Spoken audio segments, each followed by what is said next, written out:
Hello, Guardians. Welcome back to Tower Casuals, the Destiny podcast. I'm one of your hosts, Corey Derrigan. Alongside me, as always, the ritual himself, Josh Finney. Oh my god, I'm so tired thinking about how tired I am this week. This has, genuinely, it's been a draining week. And I probably got, 2 more weeks before, before things, kind of taper off for me a little bit. Yeah. And it's it's not even it's all bad. It's all side stuff. It's all fun stuff. It's just draining. Yeah. Because we've had Gamescom this week. In addition to the Bungie reveal, the Destiny reveal, we went straight in. Gamescom started happening while I was trying to edit the post show. New season dropped, so trying to get in there, trying to see what's going on. There's been Gamescom live streams. There's actually been a decent amount of news drop during those for Xbox, and we do an Xbox show, so that's coming on Monday. Yeah. Starfield is at our doorstep. Also Armored true. Core is literally on my doorstep. The world's first race is next weekend, along with the launch of Starfield, which comes with it a raid recap pod. It's all fun stuff, but it's it all got packed into about a 2.5 week period here. Yeah. Yeah. Well, I already saw Ronnie complaining about them starting at night for the Discord race. Yeah. Ronnie. Oh man, this is the Look, Ronnie, if you need carried, and you're starting at night, just call me or poke me or whatever you do on these social media networks these days. This is the most that we've had for a group attempting a raid on day one, I think, so far. And I mean, not all 2 raids that have been there, right? Yeah. We kind of hastily put together, not hastily, but we put it together probably back in January, the group that I ran with for weekend 1 of Root of Nightmares, and same team. We're running it back this year. We're starting right at reset. I shared this on the show. I'm fairly hesitant to commit to 2 runs, and it's not because I don't like the Crota raid. It's because that is Starfield Day. Yeah. And that is something I've waited literally a decade for. But not only that, it's the reprised raids require you to do the normal contest run, and then you have to do challenge mode with all the challenges. Right. And if you fail any of the challenges, you fail the encounter. So I'm not a huge fan of that. I understand why it's there, and hey, if you're going for it, more power to you. We've got some world's first details for how this is going to play out there, trying to make it a little more difficult than Root of Nightmares was, which tells me that this probably isn't as reworked as we hoped for. Yeah, I mean, I really don't. I highly doubt it's reworked any significant way. The 2 main encounters that actually need the rework, I think, are building the bridge. Oh yeah. You got to do that. I mean, we used to solo that, for God's sake. Yeah, I mean the cheese. Yeah, well, I can guarantee you the cheese isn't going to be there anymore. Yeah. I don't think there's going to be any climbing to the top of the spire to snipe everything, and get swords to despawn and everything. I think you're going to have that, and they're probably going to have to rework the Crota encounter somehow, because I mean, shooting Galley to break the shield and then run up and sword him a couple times and then run away doesn't seem like much of a boss encounter. Yeah. I guarantee there's going to be some sort of puzzle, at least it's some sort of mechanic that makes it to where you cannot solo Crota anymore. But we'll know all about that in about 9 days. So yeah, can't wait for that. Yep. Man. So you weren't here for the reveal. You were not here for the reveal stream. Corey was being responsible and working. Well, I was trying, but then I got all this stuff to do all at once in that morning, and I'm like, I'm not going to be able to do it. I wanted to. I have thoughts, but Corey, go ahead and give me your thoughts, because I want to drink a little bit more of my tea. Give me some of your thoughts on the showcase. I promised the people that we would get your thoughts on it before we dove in and talked about the season and the TWAB and things like that. Yeah, I'll be quick, because I know there's already a 90 or however long podcast, maybe a little over an hour. of your Hit me, guys' Corey. thoughts. But I thought it was good. I liked a lot of the and I know Joe Blackburn kind of addressed some of this stuff in his little Twitter video or whatever, but like I'm really excited for honestly, I'm excited for what's next because they are Yeah. introducing those episodes, and that sounds like kind of what we were talking about a little bit last week, and like they are listening to the seasonal structure and kind of I think the Pale Heart is interesting. It kind of looks like the greatest hits of Destiny in a nightmare scenario almost, Yeah. right? Where like, obviously like it kind of changes over time, but like I enjoyed the showcase. I think the collector's edition is super cool. I ended up getting one. I Like did too. I almost I ordered it live on stream. well, I almost ordered two.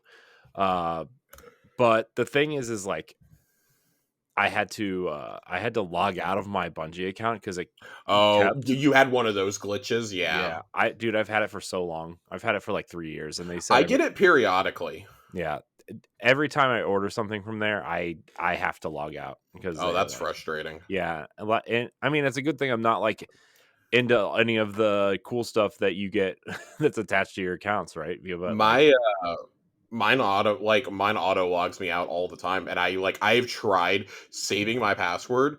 I'm actually pretty happy that doesn't happen now yeah, because I really like getting I give away the extra emblems. So yeah. But I emailed them and said, "Hey, I'm having this kind of issue ordering through my account. Can you help me?" And I'm like talking to them now to kind of fix this issue because it's getting annoying. yeah, And like, I mean, it just wasn't a high priority for me, but like, it's it's just becoming like you're ordering with enough frequency, yeah, and it's like important enough items. Yeah, I get it. yeah. So so I bought the collector's edition, and they sent me a 15% off coupon. I got one. I think you got one if you bought it on that first day. I think you Yeah, got it. yeah. So I But have one as then well. when I was talking to the person, they sent me another one, so I have two. Ooh, look at you! Yeah, I'm gonna turn around and immediately use mine on the shirts that I wanted to buy out of the store. Yeah. I definitely want a Final Shape shirt. Yeah, Um, I have and that and the Strand shirt sitting in my cart yeah, to yeah, get those. I kind of want that too. But part of me wants to use one on that Savathun statue I never got.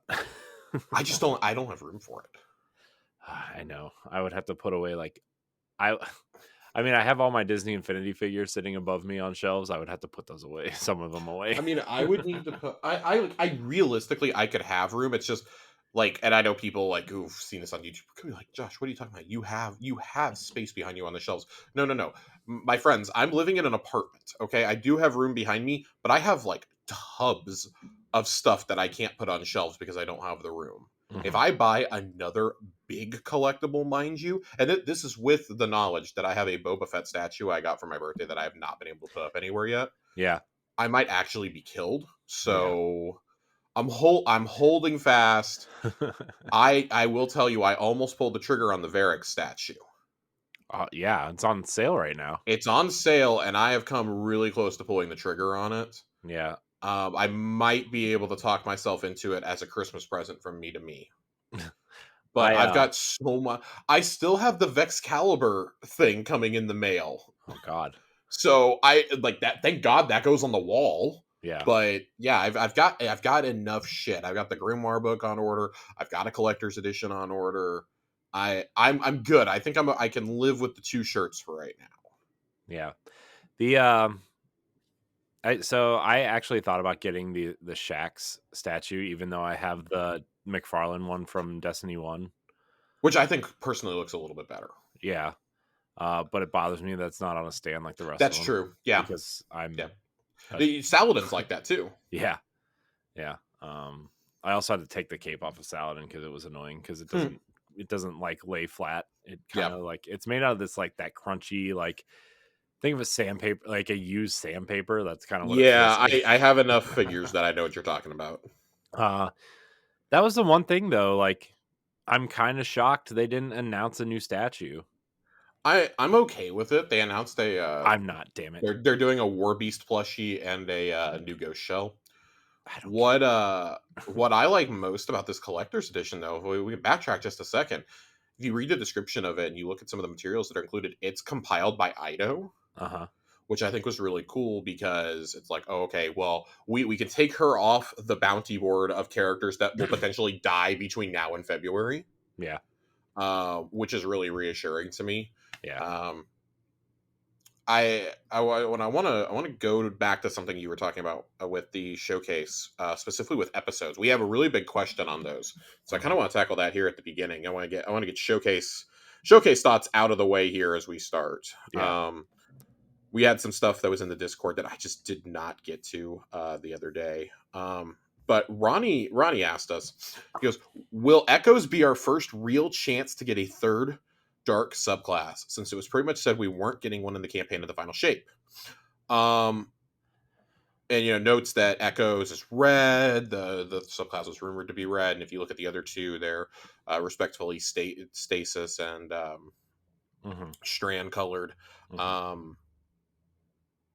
He shares the thoughts that, we could get a rework of Stasis and possibly a Strand and this and that. Anyways, it kind of concludes and says, where's the realistic place where a third subclass could be introduced? I have seen this. The reason why I want to lead off with this is because I've seen a lot of chatter about this over the last 48 hours, a lot of copium. Yeah. I want to go on record right now as saying that they could introduce it there. And I want to be really clear.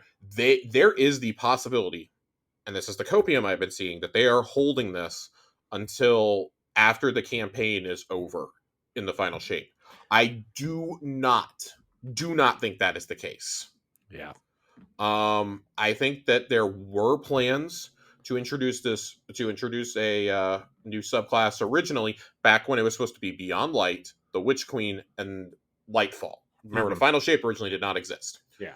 Once they introduced Lightfall as kind of the stopgap, and Strand, or whatever it originally was moved out of the Witch Queen to here, I think that made it less critical for them to try and shove another subclass out the door so quickly. Mm-hmm. If I'm Bungie, I'm looking at this and I'm thinking, I want to save this for the next saga. Yeah. Because I'm going to tell you right now, with where player retention is at, where player sentiment is at, they 100% would have promoted a new subclass to draw people in, because that will always be a selling point. I think that's a whole new suite of powers. They're choosing to focus on the light subclass. If anything, I think there may be more light subclass supers coming along, because only doing 3 didn't it does and doesn't make sense to me. You're getting an offensive super with Void Titan, which you've had the shield you've had shield throw. Sentinel Shield's been pretty underwhelming for the entirety of Destiny 2, with the exception of that one glorious Void season at the beginning of Witch Queen. Yeah. That was so awesome. Oh, it was great. That's all Colonel Panic was running. It was fantastic. And then you're getting the solar one for the Warlocks, which I think makes a lot more sense as an offensive super as opposed to Dawnblade and PvE content. Yeah. Right. Oh yeah. And then you're getting here. My problem is, as a hunter, I'm like, oh boy, we're getting another new Arc super. We just got one 12 months ago. It's just basically they keep trying to make Arc Blade happen, and I'm not happy about it. But I do think like the approach to it is cool. It's just Hunter, I think, was already pretty balanced in terms of support and offensive supers. I mean, you look at our solar kit is entirely offensive in terms of supers. You look at our Void, it's, we've got one offensive, and Tether can be offensive or support, really. And then in Arc, you finally got the staff. The staff is finally there. Gathering Storm is one of the best offensive supers in the history of the franchise, if not the current best, with Star Eater strides. And of course, regular Arc staff, takes a very skilled player, but it's a PvP menace. So, like, what do you do on their kits? My thing would be, I would like to see similar to how we're getting offensive kits for Titans and Warlocks, I'd like to see some defensive kits introduced for like Solar and Void Hunters. Not that, I mean, Void is in a good place, and that's like the whole thing, I guess. Like, some of these are in such good places, some of them aren't, and this is kind of a way to beef it up. It just feels like it's a little random, Yeah. and yet at the same time, I want to note something that's kind of poetic here. The subclasses they gave you at default when you started up Destiny 2 for the first time are lining up with these. Mm-hmm. Because Sentinel Shield, Arc Staff, and Dawnblade were the 3 that were advertised from the very beginning. Mm-hmm. So it kind of makes sense that at the end of Destiny 2, well, at the end of Destiny 2's current arc, we're coming back to those 3. Yeah. It what the other thing I really like about this presentation too, it was a lot of nostalgia, like with a purpose, right? Yeah. And I really enjoyed that. I liked seeing like the overgrown D1 tower. I liked seeing, the the I think it was like the tree from the Black Garden. There's a lot of callbacks. Like almost every shot had callbacks to things that we've done. And when they were talking about the Pale Heart, Mm-hmm. they says that's the intent. It's our journey. Mm-hmm. It's the journey that we've gone on since the beginning laid out. Mm-hmm. And that's pretty fitting to me that they want it. And they said something really intriguing to me. And this leads me to believe that it's going to be not a short campaign, but it's going to be condensed. It's going to be like all bangers all the time. None of this in between bullshit, right? Yeah. No set up patrol zones for Cade like in oh my god. War. And I mean, like, it's funny because I like that you use that as the example, because like in the context that you do that on Oryx's Dreadnought, that actually makes sense. Yeah. Because you go in, you infiltrate the ship, and then the Vanguard shows up. I'm like, that stuff is cool. It's go and run patrols for Sloan on Titan so that we can gather data to find out, to calibrate where Cade went to, and things like that. Like, we've moved beyond that at this point. We don't want a repeat of the Lightfall campaign. I'd rather it be condensed and be like 8 really solid missions. Yeah. But them saying this is going to be a linear experience and it will only be after you finish the campaign that you can open it up for patrols is awesome. Yeah. I like hearing that. And something that I saw people picking up was, when the narrative designers were kind of talking about it and being like, yeah, we're aiming to close it out. Maybe even beating the Witness in the raid won't be enough. Maybe that's not even enough. And it's like, no, that's very clearly a sign that they recorded this a few weeks ago, because Joe last week was like, it is finished in the raid. We're done. Yeah. I saw some brief panic about that. I hope they stick to it. I really don't want to think about Megamind after February. Or I guess the second weekend of March, I don't want to think about Megamind. Yeah, I'm really interested to see what happens when this is over. Like because like we've been following a lot of it has been like the Hive storyline, but we've been following these storylines in the Cabal storyline too to an extent, right? But like we've been following these storylines for years, and it's like the Warcraft episode of South Park, right? Where like they finally defeat the guy, right? And then they're like, what do we do now? And it's like, well, we finally play the game. Well, and that kind of leads me to the next thing is, there was so much speculation on what's next. We had a lot of people in the community say they really wanted like at least the title card for what was next. Mm-hmm. I'm actually really happy they didn't talk about that or even name drop anything, because the focus needs to be on the here and now. And they clarified that through their socials, saying that that's a very deliberate thing. They will talk next year about what the plans are for like 2025 and beyond. Mm-hmm. But for right now, they want the focus on the final shape and on the first batch of episodes that they're doing. And that the journey that we're on has been very deliberate for the last 5 years. Yeah. And I mean, it really does feel that way, right? It feels like we're culminating in a journey that they didn't really know what direction they were going to take the franchise until Destiny 2 itself came out. And I think even that took a little bit to course correct. They had that teaser of the pyramid ships at the end. I hadn't watched that cutscene in years until they showed it on the pre-show. Mm-hmm. and I was like, oh man, I forgot just how good that cutscene is. Mm-hmm. But if you watch it, it's like, oh yeah, it like where where the light flows past. Yeah, they had that planned out for a few years. Like they knew exactly where they were going with stuff.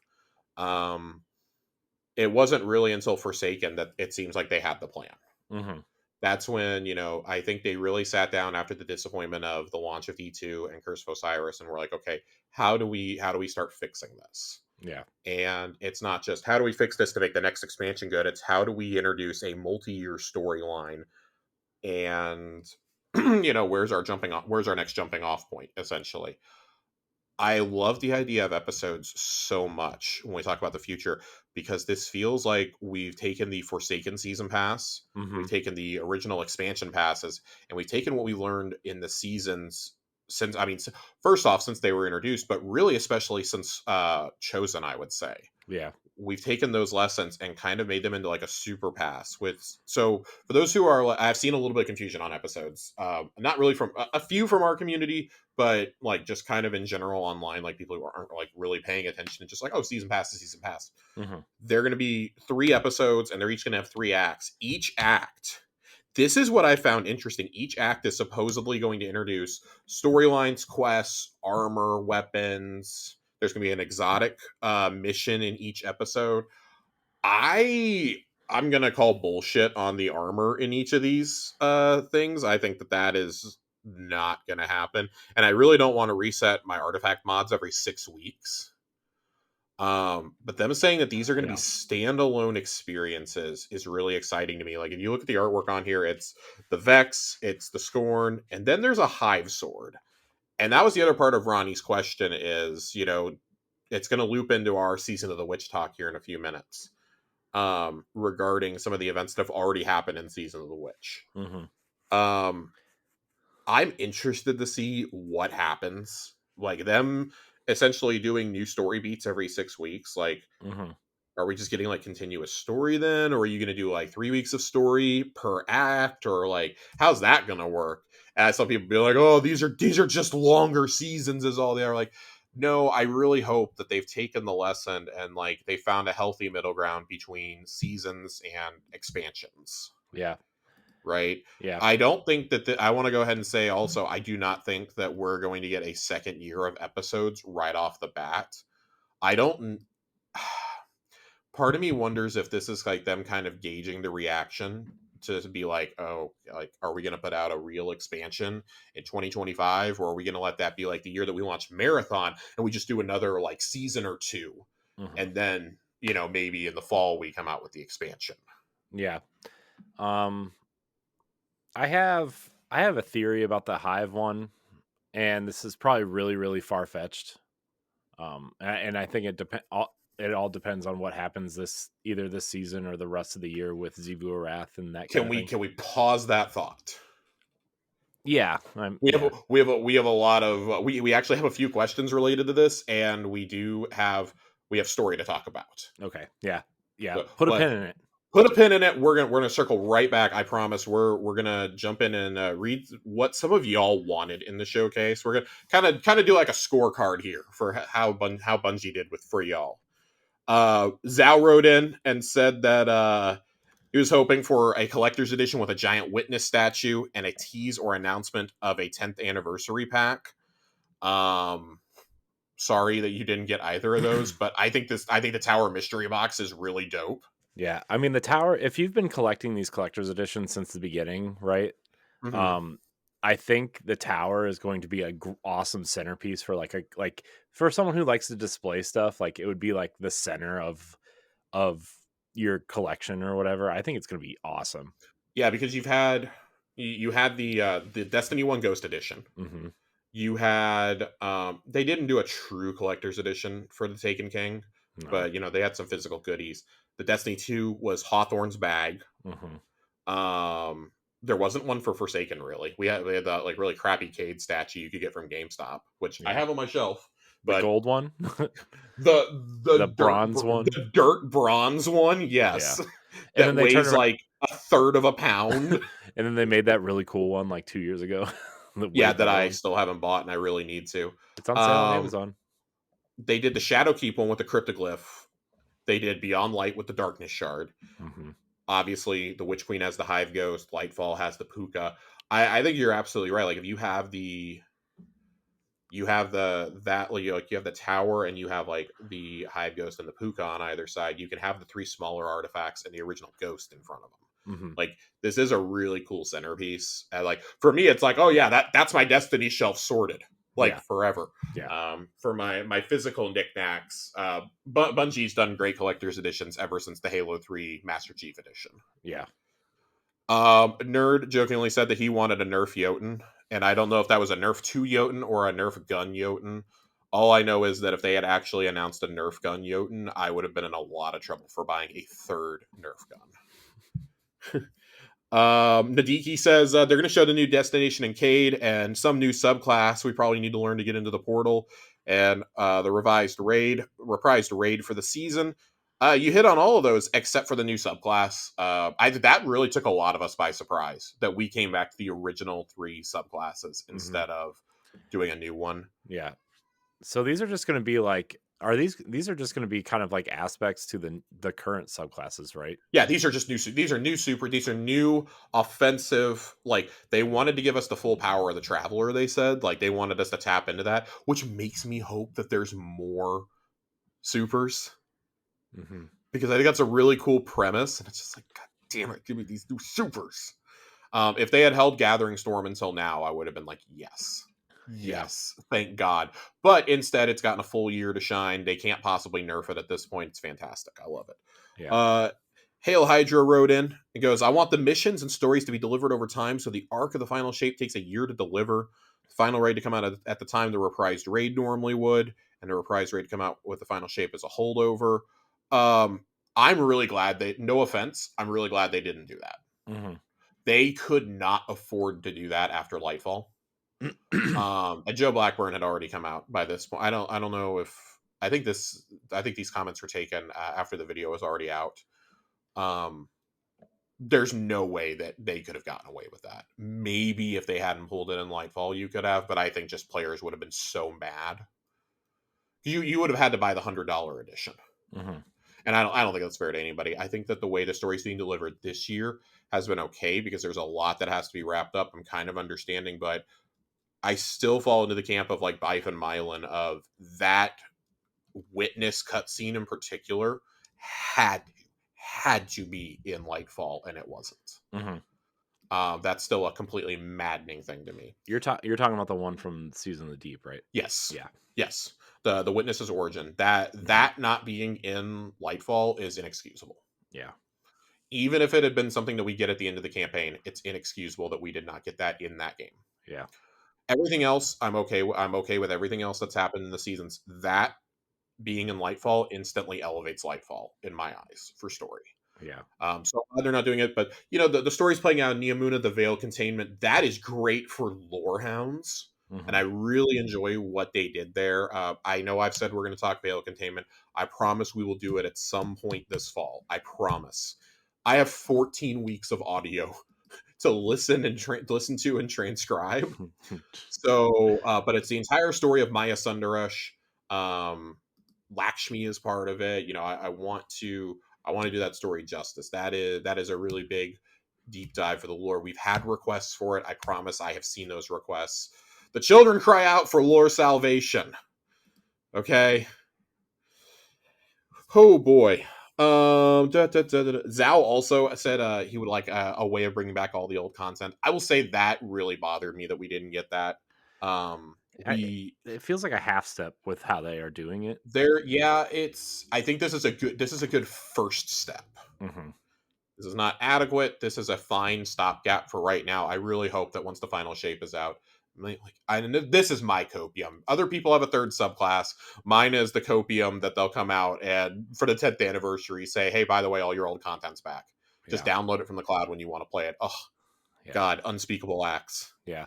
They have to do packets, right? I mean, like expansion packets and be like, hey, here's the base, like here's the base of Destiny, and then you download the packets and like Oh, okay. Well, you can go to the Tangled Shore, but you can't do the Forsaken missions there, right? Because you didn't download the Forsaken Yeah, update the or whatever. destinations would all. I think you would have to have the destinations. I Hmm. think that at the minimum, whatever is in like the predetermined Vanguard rotator for that season would need to be downloaded, Hmm. and probably like the three most recent expansions. Yeah, I mean, like, there's gonna be like the base, like the large game It's that you like an download. MMO. Yeah. It's literally an MMO at this point. Hmm. Yeah. Um, maybe that's something that. Well, never I mind. wonder if they're waiting. I wonder if they're waiting until they cut off the other consoles to do that at this point. I wonder too, as like a final goodbye to them, be like, hey, all your content's been restored, but also like maybe there. And not this is pure copium. The in-universe explanation we got is that the witness took those planets away. Hmm. Maybe when we beat him, Maybe. those destinations are unlocked again. It would not be the first time Bungie has pulled something like this. I want to remind everyone of Forsaken. The Dreaming City is only unlocked after you beat the campaign. Hmm. I wonder. I wonder if maybe that's what that first episode is like. Oh man, I would be so happy. Yeah, like, okay, so this episode, like, you are restoring Io. This episode, you're like, doing stuff on Titan to help, you know, Sloan kind of put it back together or whatever, right? And Yeah. uh you kind of do that. Maybe you go to Io to like invade the Vex network to figure out like what's going on there, or you know what I mean? Like something like Yeah. that. So Along the same lines, kind of like what everybody else was saying, Ronnie said that he would like to see a new dark subclass dealing with quantum physics. Sorry, you didn't get that, Ronnie. That actually sounds kind of dope. Where we need our chief science officer to come talk about that. Which I mean, by the way, shout out to Ziltax for being like so on top of like science theories in the Discord. That has genuinely been a joy to read. A lot of it goes over my head, but he provides links, and I really appreciate that. it's always good to have links. It's always good to have links. I love my charts.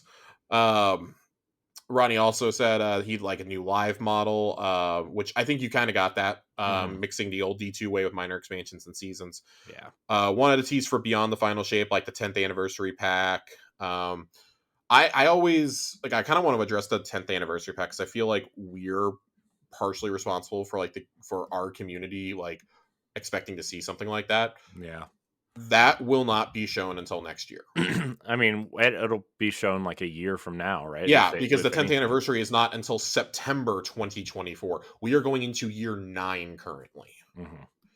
So, like as of like literally as of like September 7th, we're going into year 9. Yeah. So that is still a ways off. They probably haven't even started building it yet, honestly. But yeah, we'll have much more copium for you here after the final shape. And then, of course, just the two evergreen predictions that we seem to have every year: a mobile game announcement and an animated show teaser. Which seems plausible at this point, right? I mean, I do want to say, so Shade Slayer wrote in and said, canon movie or show, a mobile game, new light aspects. So shout out to Shade Slayer, which we have it here. He predicted it a full 24 hours before the showcase. New light aspects were coming. Mm-hmm. Shout out to Shade Slayer. Shout out. And I think that's that. Oh, excuse me, Tiger Jesus with my personal favorite prediction. I saw this the day before also. New types of weapons, something like crossbows or dual wield sidearms. We are getting rocket pistols. Yeah, dude, that thing looks awesome. They went full Borderlands. We're getting rocket pistols. We're getting healing auto rifles. How do you feel about Kovstov coming back? I mean, you knew it was, right? I mean, it's in all the cutscenes now, right? It's the first weapon you literally. Like, it evokes a certain feeling, I think, for those of us who have been playing since the very beginning. Yeah, I mean, it's literally the first weapon you pick up in Destiny 1. It's an exotic in Rise of Iron. Yeah, which was cool because you could actually customize it to be different archetypes, which was cool. Well, and A1 John, I don't know if Johnny said this on our post show, but he was talking about it with me afterwards. Because what if that's like the ultimate craftable weapon? Like, there's just so many different mods you can slap on that gun. Like, I mean, like so many different perks, and like maybe they add perks over time to the crafting table for yeah, it. I mean, it could be the one where you could add elements, because they Right. introduced that too, right? There's a weapon that you could Oh my change god, the darkness. fusion rifle is Yeah, awesome. If you haven't played with it yet, and yeah, I understand you have to buy the $100 version of the final shape, that gun is absurd. yeah, I love it. It's so fun. yeah. I don't know if I picked it up or not. I had to have. No, If it's not in your inventory, go to it's go to the new kiosk in the tower, and it'll give it to you there. it's the is it it's the tessellation? Is it the tessellation? Yes. Yeah. Okay, I got it. I knew I picked one up, but I couldn't remember if I did or not. Anyways, sorry. No. It's all good. So those were some of y'all's predictions. I promised during the post show we would read them today. And we kind of do a scorecard. I had to go back and rewatch part of the showcase because I was taking so many notes that I missed certain things that were happening. But very, very happy about that. I don't really have any more. I think between the post show, we've just opened up the first half hour with more thoughts. Yeah. I don't think there's anything more we can really say. Everything's going to be kind of left a mystery. They said in the post show they're being deliberately vague about the final shape beyond what they're telling us now because they want it to be a mystery. Yeah, and I like that. I'm ready for it to be like, I'm excited for the final shape. I think the location is cool. I'm interested to see, like, the only other thing I want to say, and we can end it there, is like I'm really interested to see how Cade comes back. Like, we still don't really know that part either, which is good. Yeah. I'm happy that we don't know and them saying that Robert Brooks, one of the senior narratives designers, was talking about this. He says that they kind of see Cade as like the guide for us here, which to me screams that he's back in the game and he's going to be the vendor for this space. Yeah. I'd love to see a way for him to return to the tower, especially with the shadow of Lance Reddick looming so heavily. Yeah, I mean, you can do that though, right? I mean, Drifter was in two places at once, Crow, right? Well, it's more of how do you bring him back to life? Yeah. That's the problem here. Like, I'm not questioning the two places at once. I'm questioning how the fuck did we get him out of the Travelissi back into the tower? Yeah, and does he get a ghost like at the end of the day? Right? Yeah, is Sundance back? I don't know if Sundance is back, but I wonder if he just gets a new ghost, or if, like, I don't know, Finch wants to hang out with him, or Yeah, it kind of feels like my idea of Finch aligning with Eris is going up in flames. Yeah. So yeah, that seems like a good transition there, Josh. Yeah, let's go ahead and jump right on into it. Season of the Witch. I gotta tell you, I am absolutely a fan of this season already. Yeah, it's really cool. This feels like a season where they sat down and they said, okay, what can we do to pull Josh away from Starfield, Armored Core, Baldur's Gate, Spider-Man, Assassin's Creed? Not even the announcement of the Hellboy game coming on October 4th is going to stop this train. We're going to give him the deck of many things from Dungeons and Dragons in a first-person shooter. We're going to take Eris and make her into a hive mommy. Which is hilarious. Like, oh my god, it is. There is so much here. Yeah. That you have to unpack. And Corey, I don't even know where to say. You have already jumped into the season. Yeah. We both have. Give me your take. You've actually gotten to do these first couple missions. Yeah. So I did. Give me your take on the story. Yeah. So I did the kind of like the opening of the season, and then I did this week's story mission.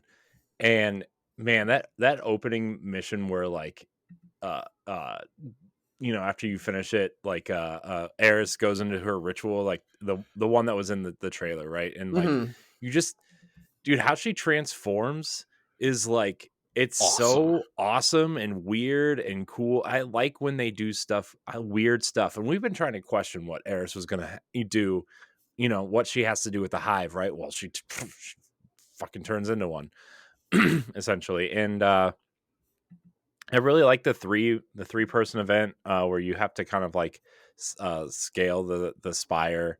I think that's really cool.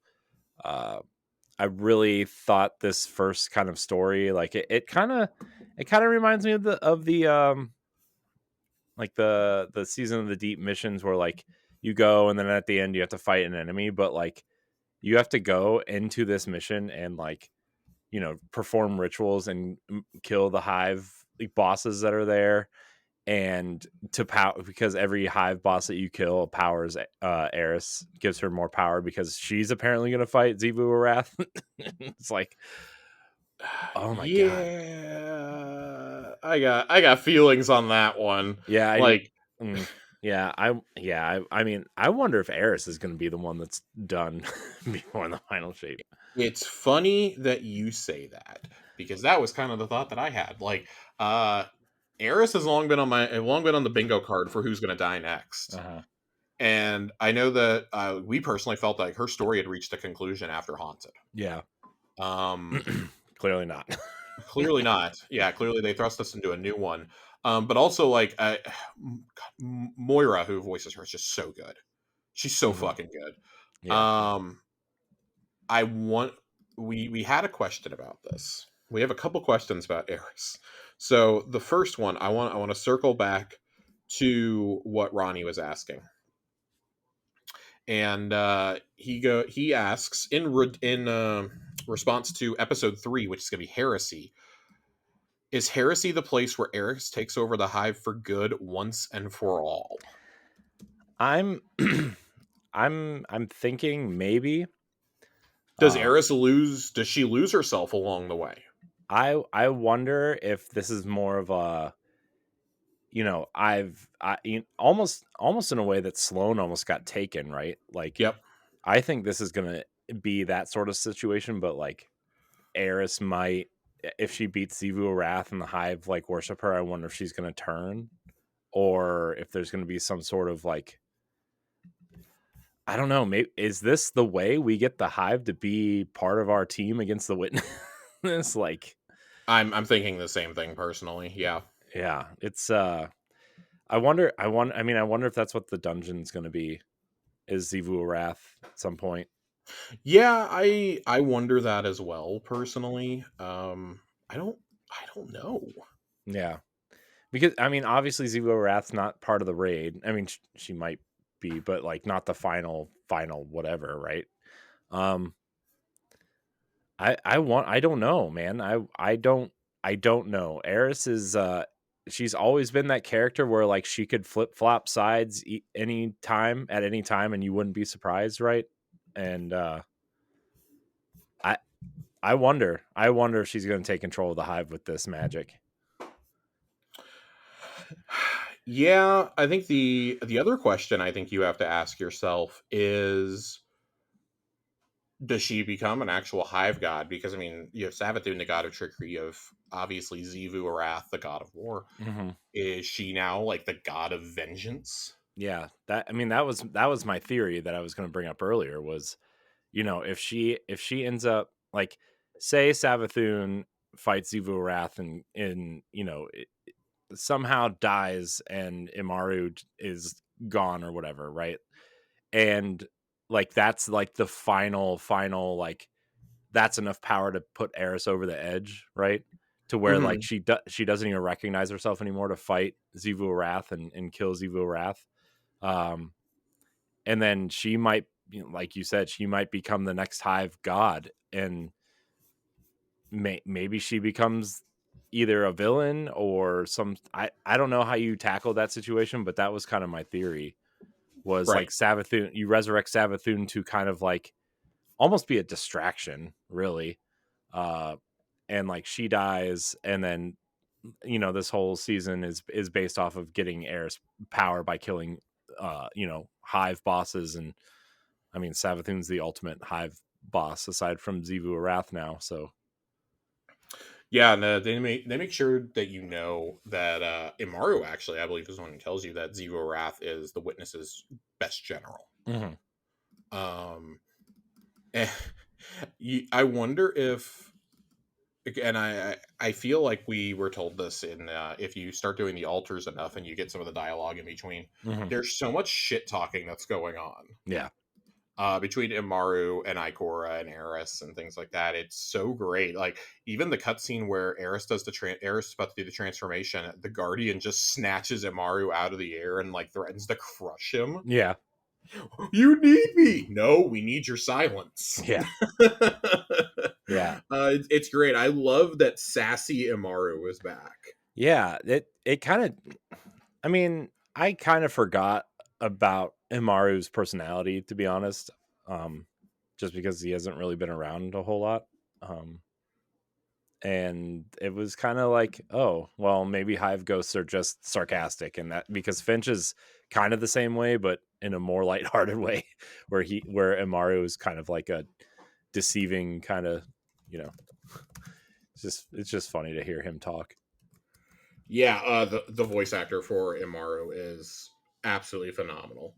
Yeah, I love it. Yeah, I love it so much. Yeah, man, Imaru. So, but yeah, that was my theory. So, yeah, I wonder where we go with this, because this can't end well. No, it's not going to end well for anybody. This absolutely is not going to end well.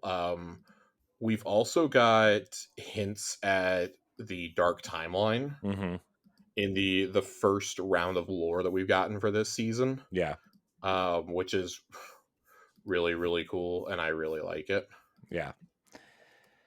Yeah, it's the Dark Timeline, man. I wonder, is there going to be a situation where the Dark Timeline and this timeline are going to merge at some point? I mean, so here's the problem. Elsie's actual Dark Timeline has already passed. Yeah. The divergent point for that was Beyond Light, and none of those events played out. And I don't think that they won't at this point. We forged the alliance with Keitel.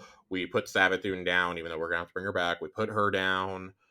Eris is clearly not transforming into the Witch Queen, at least not yet.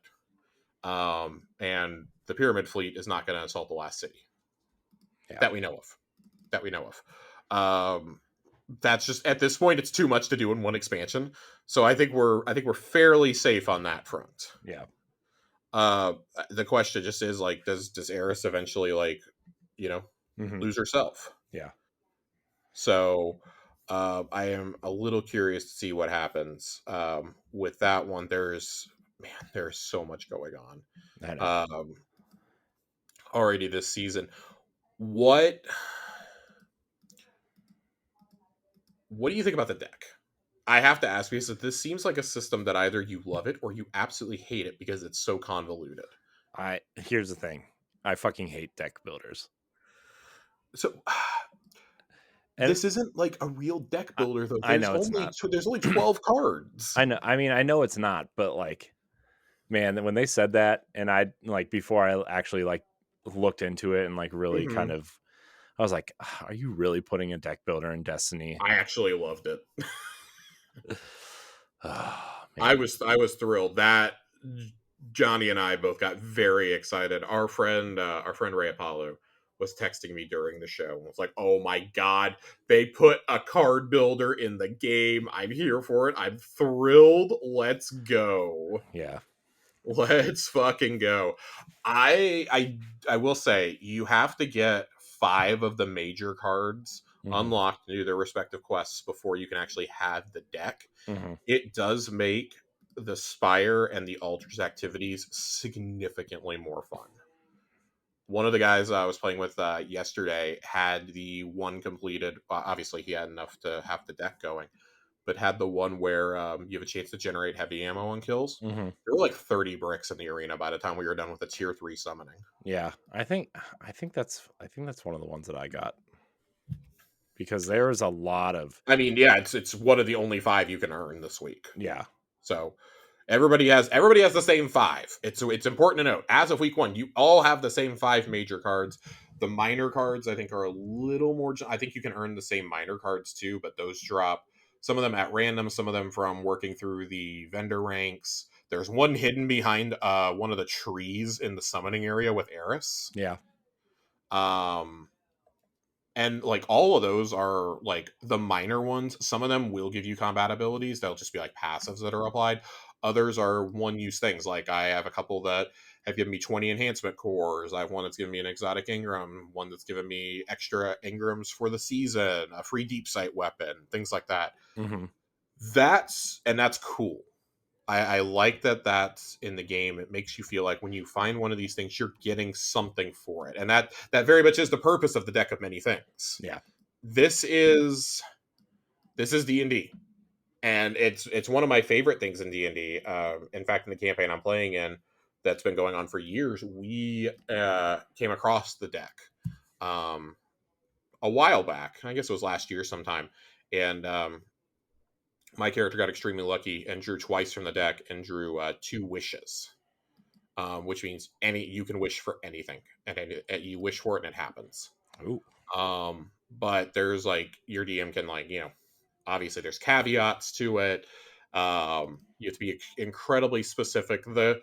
It's funny because it almost makes you wonder if like Ahamkara are going to be brought back into this, because Ahamkara are wish dragons. Right. And it's noted that you have to be extremely specific with your wish to an Ahamkara, or, it's kind of like the monkey's paw idea. So I don't know. I know that for a long time, the joke has been in the community, we got to break the curse of the Dreaming City. And it really does feel like if we're bringing Savathun back, we got to break the curse.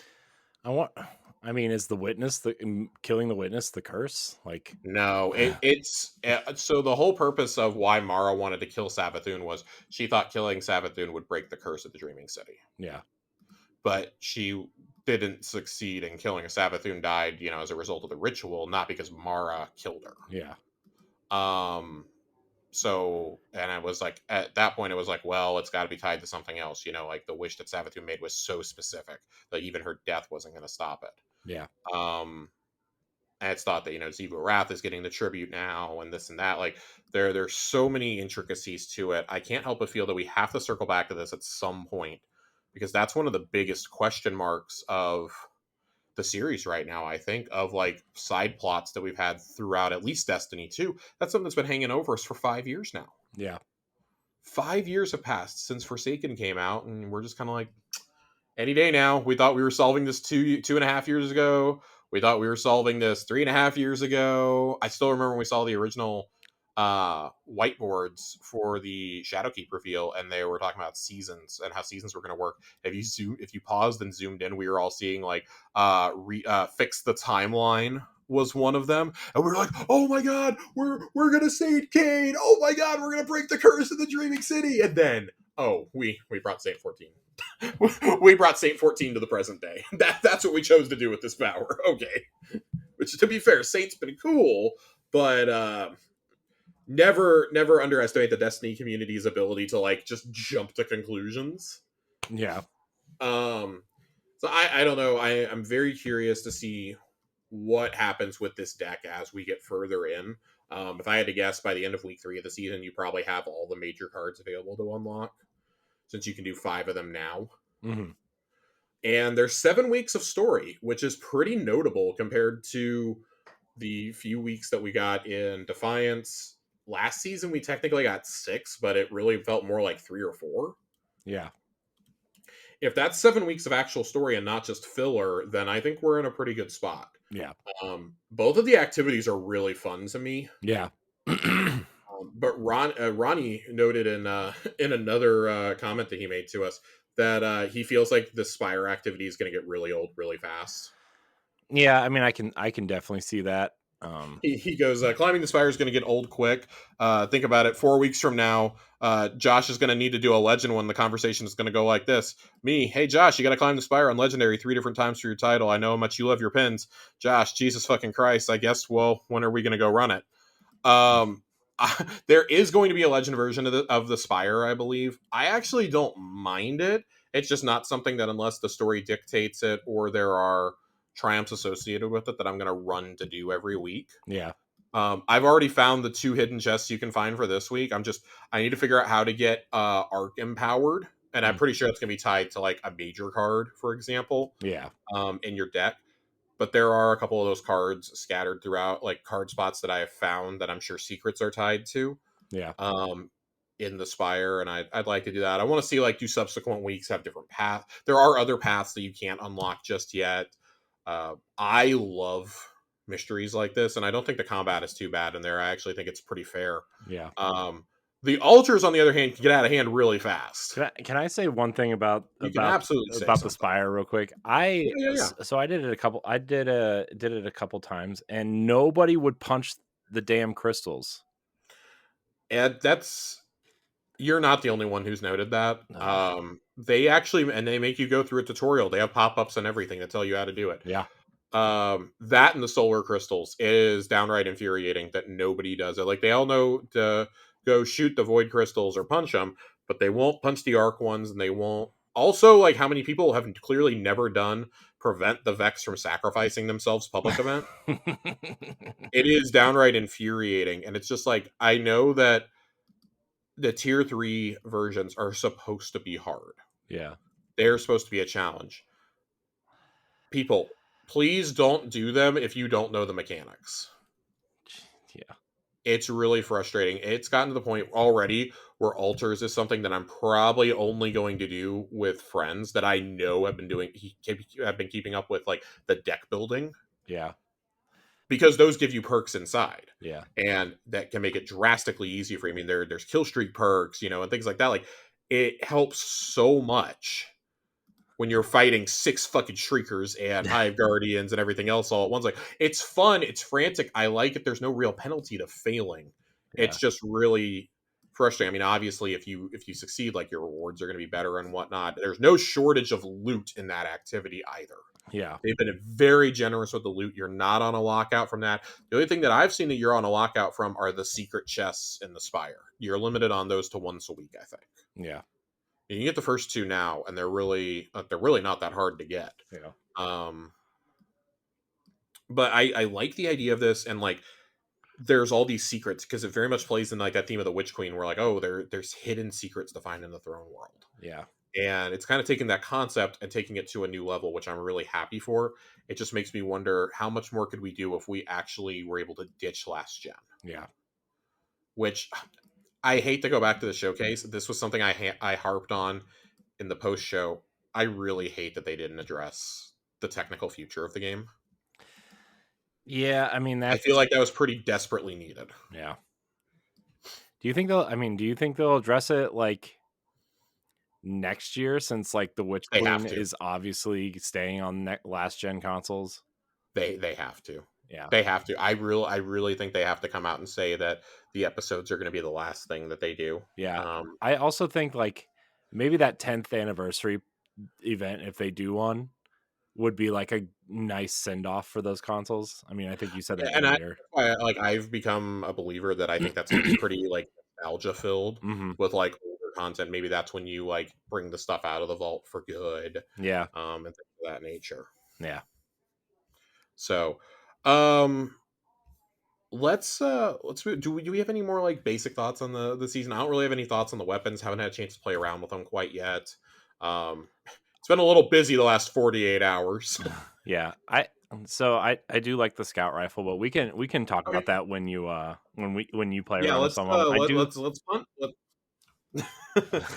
Let's punt some weapon talk. Let's punt weapon talk and talk of the PvP map the next week. Yeah. We got to kind of pat these episodes out a little bit. But Corey, for right now, let's shift over, and this is how busy my week has been. I haven't really had a chance to read the TWAB in detail yet. So I'm going to fly through here and see if there's anything that we need to know that hasn't already been addressed. I mean, I think most of it is just recap. I mean, I read like half of it earlier. I think most of it is just recapping the showcase. Oh, okay. So we don't make it a point to talk about data mines on this show. This is about Eververse, though, so I feel pretty okay talking about it.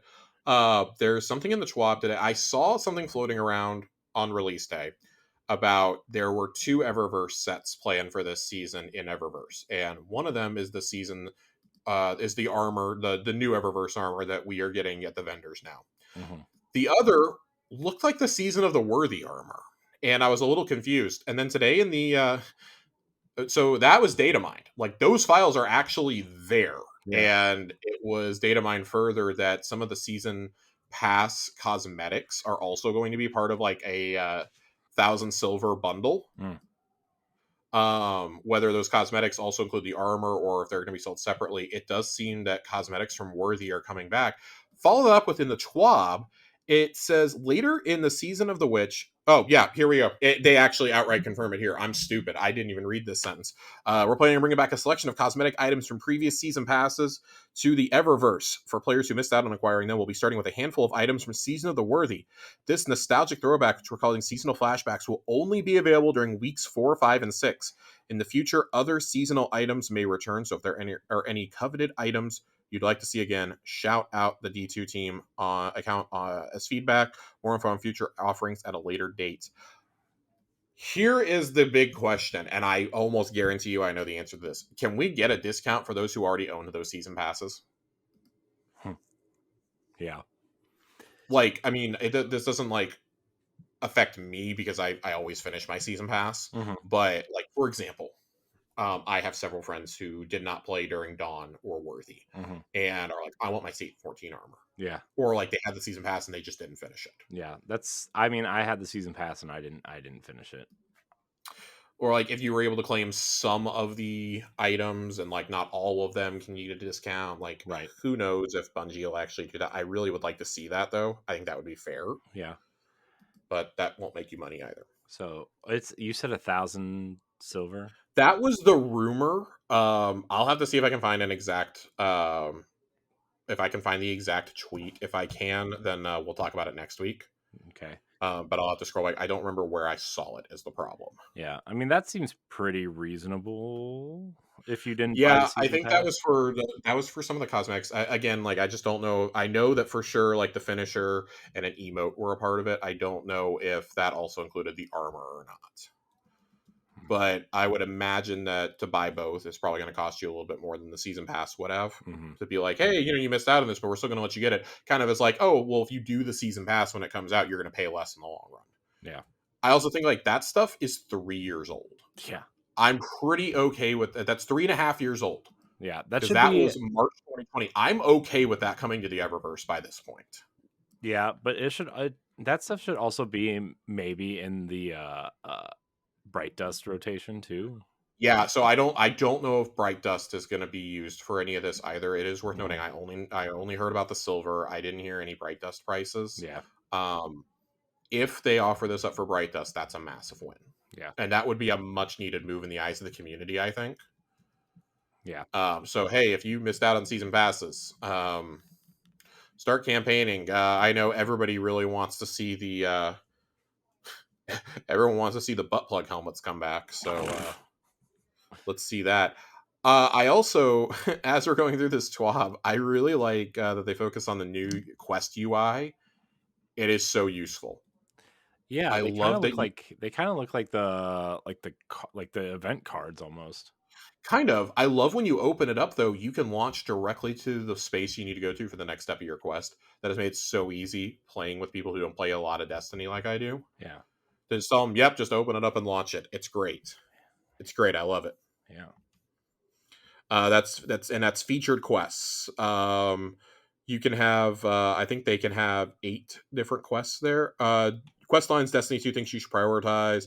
The goal here is make it a little easier to maneuver between content no matter when it was released.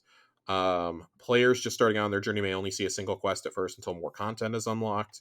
Players who have taken some time away from Destiny 2 may only see a few active quests. Returning players may have multiple ongoing quests, and now you can launch directly from featured quests. So that's cool. I really like that. There's a lot here on the Strand aspects. Again, like have not really had a chance to play with those. We'll have to bump that to a future episode.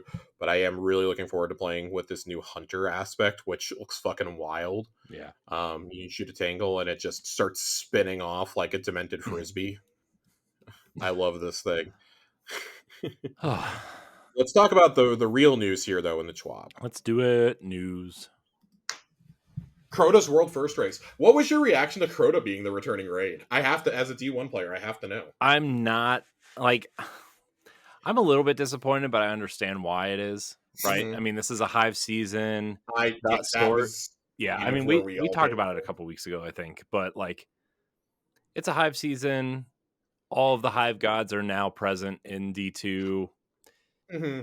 I think they could do some interesting things, like we kind of talked about it earlier, but switching up encounters a little bit to make them more challenging. I wonder if there will be a Lucian Hive in there just to make it harder, not necessarily from like a story standpoint or anything, but just to like give it a little bit more of a challenge. Or, but I mean, I think it's a, I don't know, man. You can run that dungeon in like 30 minutes at some point, and like if you and Yeah. your friends are like looking for something to do for an hour or so, you could run Crota, I guess.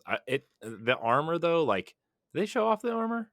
They showed some of the armor, right? And just like, Yeah, there's some armor in the teaser video. It looks very much like the Age of Triumph armor. yeah, yeah, and that'll be worth getting because that Age of Triumph armor was cool.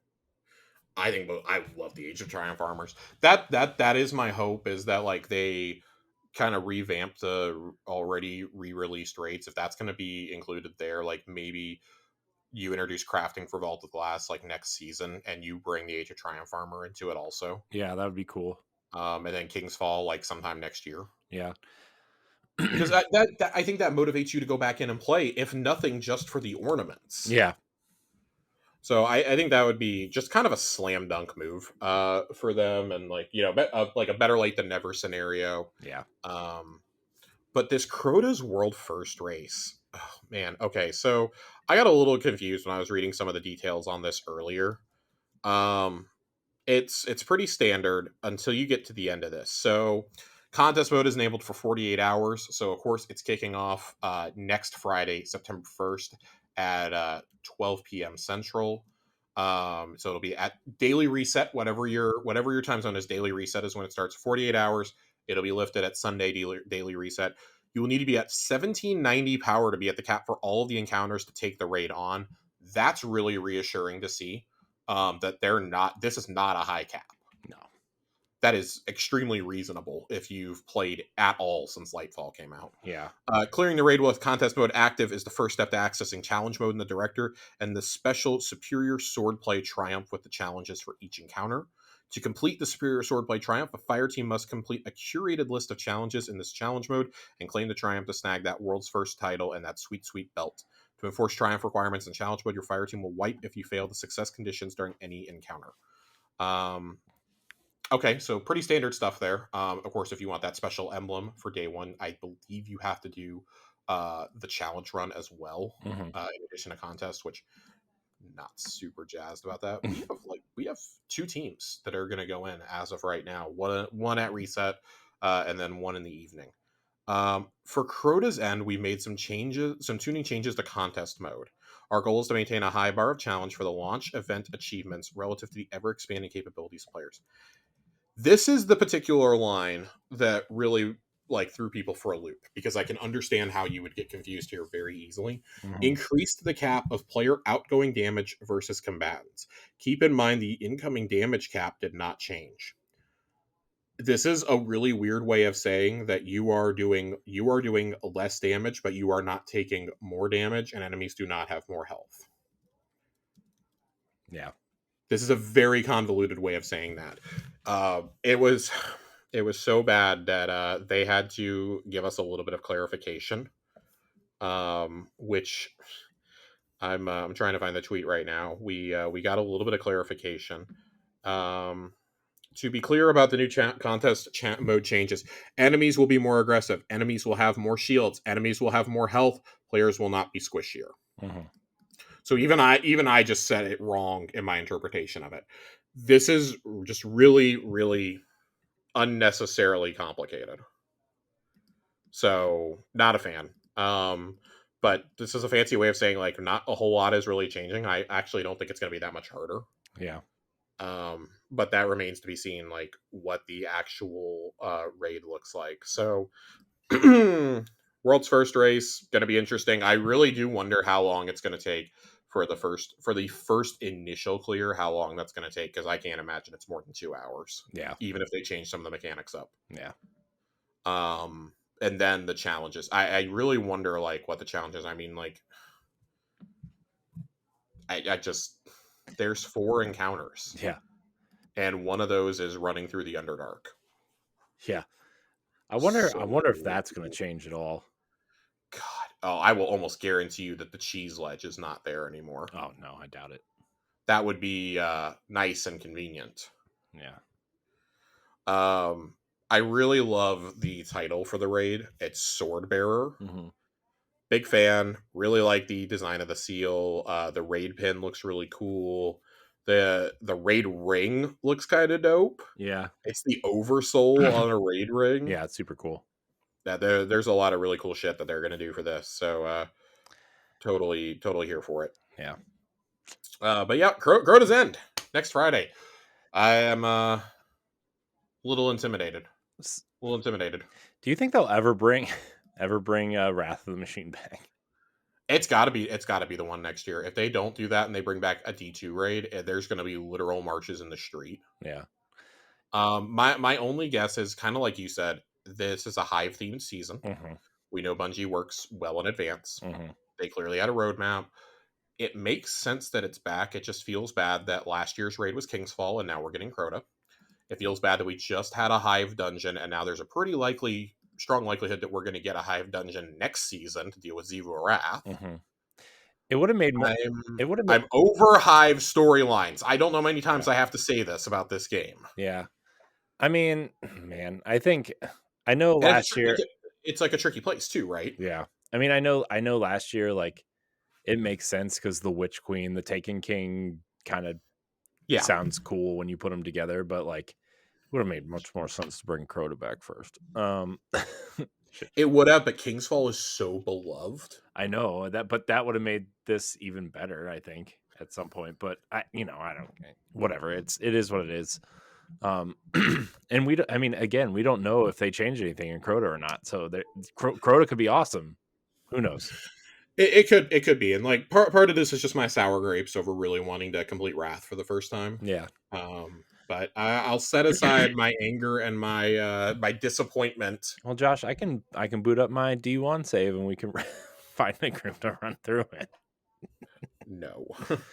At sub 30 frames a second and old supers with the bubbles. Oh my god. I will be Swordbearer and Galley Bitch. Yeah. Man. But Corey, you know what we're not sad about? You know what's not bumming me out? What's not bumming you out, Josh? Well, I am actually lying. It kind of is bumming me out a little bit. The amount of questions that we have this week. Yeah, why don't you guys ask these on slow weeks, guys? Come on. We're gonna go straight to questions because there's so much here to talk about. Yeah. And this show's already over an hour long. Yeah. And of course, the return of Lore Corner is this week, so we got to get to that. Yeah. Link Chef writes in. Hold on, Josh. All right, we're back. Sorry, I had to pee really bad. Very good. Corey, Link Chef writes in. It says, from what you've seen of the showcase, the post-show, and the previous work of the developers, how excited are you now for the future of Destiny 2? Very. I'm very excited. I'm actually shocked they didn't say that this was the end of Destiny 2 and that they would do 2 years of episodes and then reveal Destiny 3 or something. But I really think they just want to keep the attention on the final shape for now. No, if that announcement comes next August, I would not be shocked at all. Yeah. And I think that would make sense. Like, be like, yeah, hey, we're going to use this as a stopgap year to put out the final content for Destiny 2, and then we're going to Destiny 3. Mm-hmm. Or even just dropping the 2 in general. We've both been proponents of dropping the 2 for a long time. Who knows what that's going to look like. And that kind of leads into Link's second question. Does episode sound like an upgrade, a downgrade, or is there not enough info yet to know in your opinion? On paper, this is an upgrade. Yeah, on paper, it's definitely an upgrade. Now, let's see. I'm gonna say this, Josh, with a caveat. Okay? Yep. I'm going to say, let's give it more than one season before we judge on it, because they're going to take this and they're going to experiment with stuff, and some stuff's going to work and some stuff's not going to work, and we just got to be patient as impatient. More than a season. How about more than a day? Yeah. Like, there's already people complaining about this season because they've already reset their vendor ranks, and there's a problem with it. Yeah. Well, look, those aren't normal people. Okay. No. It's disgusting. But yeah, on paper, I think this sounds like an upgrade. Link, I know you weren't playing during the Forsaken era. How Oh, that pass panned out and how the expansion passes before that played out, kind of getting a mix of the best of both worlds with the lessons that they've learned since Arrivals, really does feel like the best way forward yeah. for DLC for the franchise. On paper, this sounds really great. This sounds like it's got a little bit of everything that we want. If I had to guess, I think that map pack they're developing is probably targeting episode 2. Yeah. Um, but also at the same time, we don't have enough information just yet. I would expect information to be in a big blowout after the raid of the final shape has come out. Like the week after that raid, I expect a huge blowout on information on episodes. Yeah.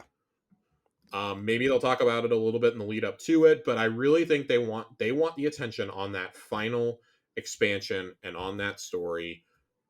They really like it. Really feels like they want to deliver on this. Like everyone there knows the mark was missed with Lightfall, Yeah.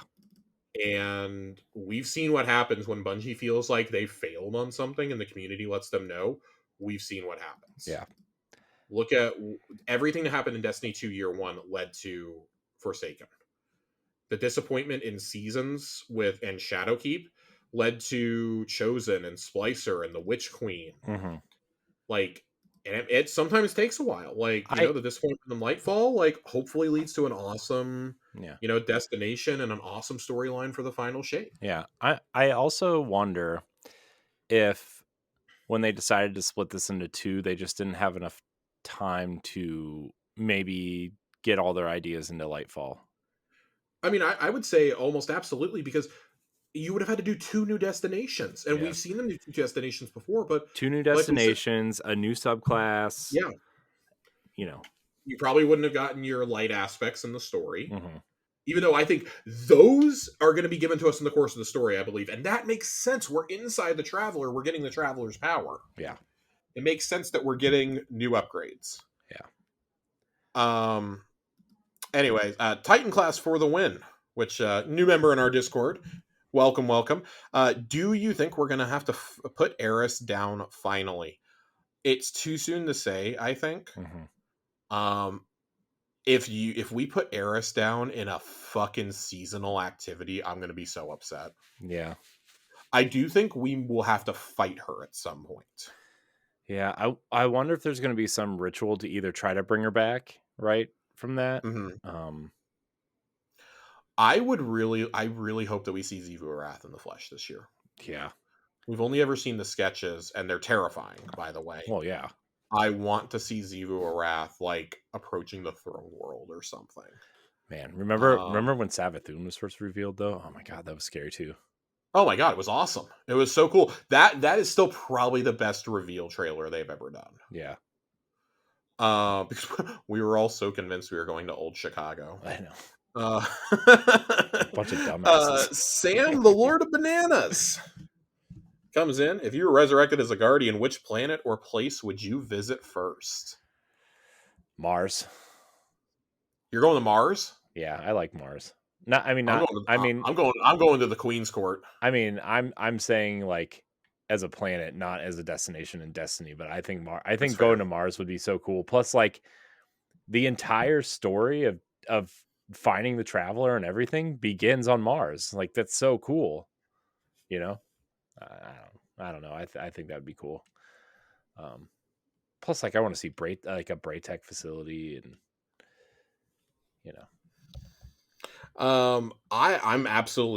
I'm going to the Queen's Court first. Yeah, I'm hanging out with Mara and Petra. We're getting Thai takeout. We're hanging out. Cade's gonna bring the dumplings. We're just gonna chill. We're gonna chill for a while. Yeah, it's gonna be great. But in all reality, though, I really would like. I probably would go to the tower.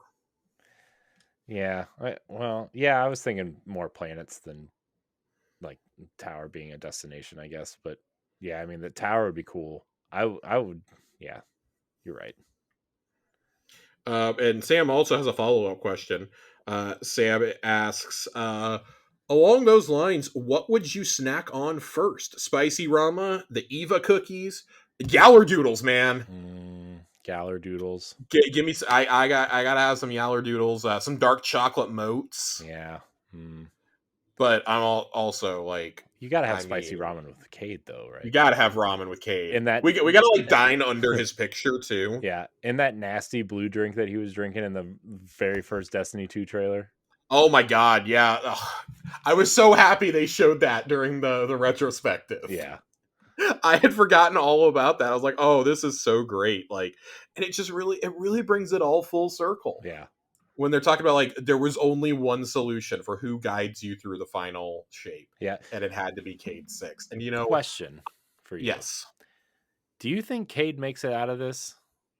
Yeah. Do you think he moves with us forward on this? I hope so. I really hope so. I really hope that part of the post-campaign content is us figuring out how to bring Cade back to life, quote unquote. You have the expert on exos with Anna, so and there's that machine in the Clovis Bray facility on Europa. Man, it's just like what's the logistics of taking like Cade's Force Ghost out of the Traveler seat and back to Mars? Yeah, that's or if we know how to get that contraption there and we take Anna Bray with us. She doesn't. Yeah, I'm pretty sure like everybody is coming with us into the portal. Yeah. I imagine like the scene where they're showing of like our Guardian powering up our ship and like the fleet starting to move towards it gave me literal chills. Well, weren't they all sitting around they showed everybody though, right? In the Pale Garden, like they showed everybody there, right? We see the Vanguard for sure. Yeah. I'm talking like I want fucking Kaido's cruiser. I want Mithrax and Spider's ships coming in. I want the Derelict hauling this army of Taken in. I need that. I need Savathun and Imaru just like fly. This is like I need the Avengers Portal equivalent in Destiny. Yeah.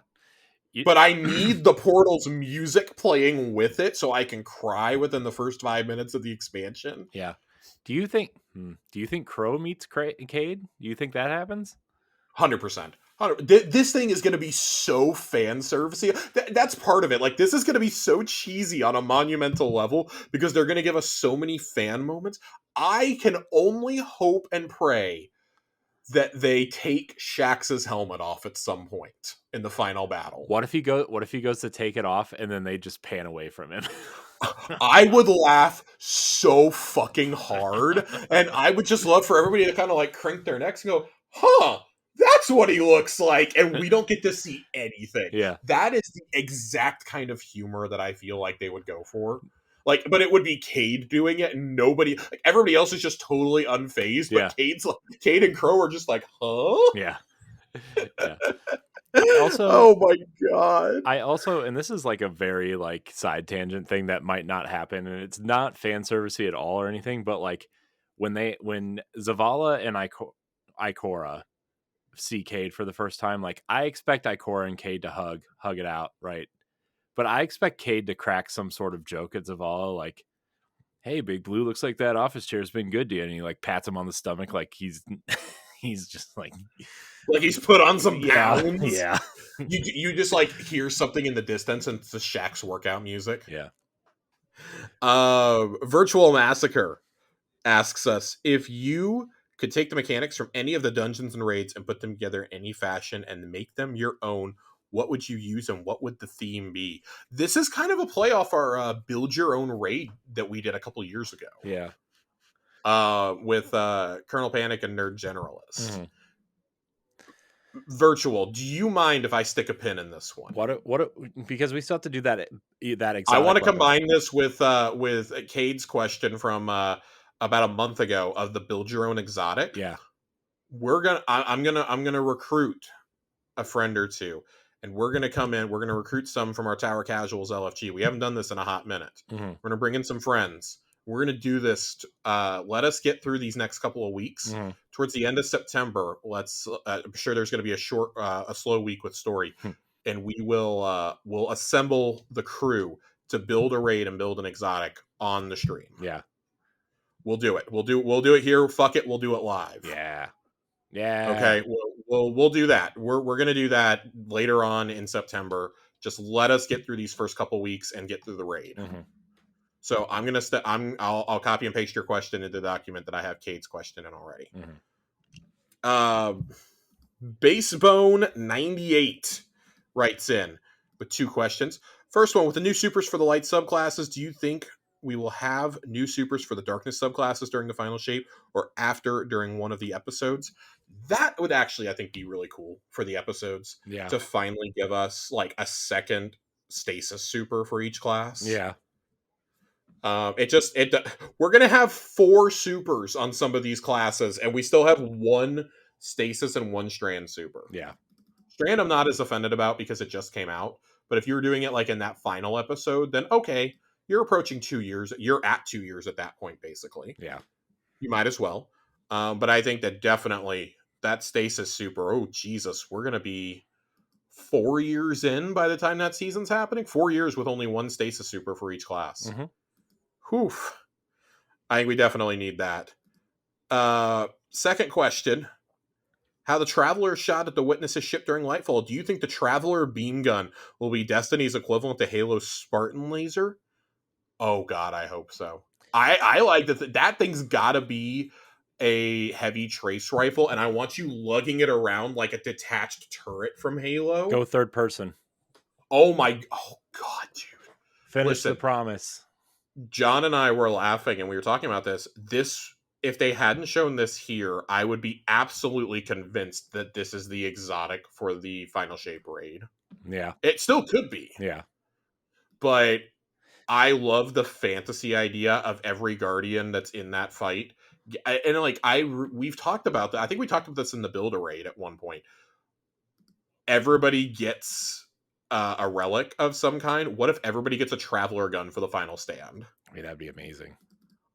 And like you have that, and then you have like the main Destiny theme kick in. Yeah, that's got to be the main theme for the raid, right? Like the final boss battle. I really hope that it's one of those things where like when you trigger the final stand, it goes into like I want it to be one of those where like you go into final stand, but you've already beaten him. Yeah. And you get like the Traveler gun and like the Destiny, like one of the original Destiny themes, or even like the OG like Destiny 2 theme kicks in. Yeah. And then I would love for it to be the music that you get when you storm the city to take it back. Yeah. I would love for that music to come in. And then Paul McCartney pops out. Oh my God. Dude, listen, if they play Hope for the Future, I'm going to scream. I need it being like the club version, though, that they had in the Fallen nightclub on the Tangled Shore. Yeah. I need them doing that. I need a remix of it. Like, I've always said that God, this is going to be a really deep cut. Once upon a time, they used to change the music in the tower all the time. Yeah. The original theme that you used to get when you went to the Destiny 2 tower is because the first time you hear that theme, that really upbeat music, is when you beat the Red War for the first time and you're talking to the Vanguard. Mm-hmm. And it was not one of those tracks that was on a loop. It would play once, and when it was done, that was it. You got generic tower music after that. Mm-hmm. But it's like one of the most triumphant pieces of music. Yeah. In the series, and it's literally the track name is literally The Last City. Yeah. That is the music that I associate with the tower the most. I need, when you return after you beat that raid or after you beat the campaign for the first time that you go to the tower afterward, I need that music to play. Yeah. Like when you're going around, like people are fucking. It's gonna be like it's gonna be fucking Return of the Jedi out there. Okay, they're gonna be Jar Jar Binks is gonna be edited and yelling "We sa free." It's gonna be great. It's gonna be great for everyone. I'm gonna cry profusely. It's gonna be beautiful for everyone. Yeah, I really think the final shape's gonna be just because I wonder if they expect like people to drop off after this, right? Like. I think that they've shown an awareness that they know this is the end for a lot of people. I mean, even a lot of friends that we have, this is the end. Mm-hmm. And I mean, realistically, like they addressed it repeatedly in the showcase. How often do you get to work on the same game for 10 years? Yeah. Tell the same story for 10 years. Like that's such a privilege to get to grow the game and evolve it. Like, there's a handful of games I can think of that have been able to do that. WoW, Final Fantasy 14. That's about it. Yeah. That's literally about it. Yeah. Guild Wars back in the day. Yeah, but that wasn't 10 years though. I mean, but yeah, I know what you're saying. Like, that's man, I can't believe it. It's like, man, it's coming. It is. It's coming. We have another question about episodes from Tiger Jesus. Tiger Jesus. Do y'all think we will still get 2 dungeons and 2 raids a year with the episodes format? I mean, 2 raids. I mean, the way that this is structured, I'm going to go yes, because you have a raid that always comes with the expansion. And then you still have the room for 2 dungeons and for another raid. They've already confirmed there is a dungeon key for next year. That is part of the $100 package. Yeah, which is 2 dungeons. So we're getting at least 2 dungeons. And then a reprise raid probably, right? I mean, yeah, I would, until Wrath of the Machine is in here, I'm saying you're getting a reprised raid. I don't want to see the Destiny 2 raids. I would just like for them to just bring them back. Just bring them back. Yeah. I don't need updated mechanics on any of them. Just bring them back in. Yeah. Let us enjoy them as they are. Maybe make the 2 raid layers into dungeons, but other than that, yeah, there's really nothing else to do. Yeah. Man, yeah, I mean, just like any other thoughts? I think that's kind of straightforward. Yeah. Yeah. Jiggly Panda writes in 2 activities, of course. What 2 activities? 2 questions. I was already reading the question. How dare you? When they announced the new activities for the season, was I the only one who heard one of the activities was a 6-man activity? I went to look and was surprised there was not. No, I was absolutely convinced that altars activity was supposed to be a 6-man activity. Yeah, it is. It is 3, right? I mean, it is 3. I was absolutely convinced that was a 6-man activity. I thought I heard that too. You are not crazy. I need to go back and clearly listen to that part of this again, but I thought that was a 6-man activity. Yeah. Imagine my surprise when I went in and found out there was also a way to make it a tier 3 on the first day and got my ass beat. And then, what is the Mount Rushmore for Destiny 2 DLC reveals? I mean, there's only been 5 expansions, so I don't want to be like the asshole who just leaves Shadowkeep off of this. Let's go. I would say let's go top 3 here, Corey. Top 3. Yeah, we're axing a president. Well, you know. So, sorry, Teddy Roosevelt. I don't know. I don't know if Teddy is on Mount Rushmore or not, but the Witch Queen is 1 for me. For me, 1 is Forsaken. Yeah. It's because Forsaken, and they noted this when they talked about some of the flashback missions. Forsaken was the point that brought so many of us back to Destiny, the death of Cayde 6, because we had to see how it played out, and that's how it got its hooks into most of us. Yeah. That opening mission too, man, is so good.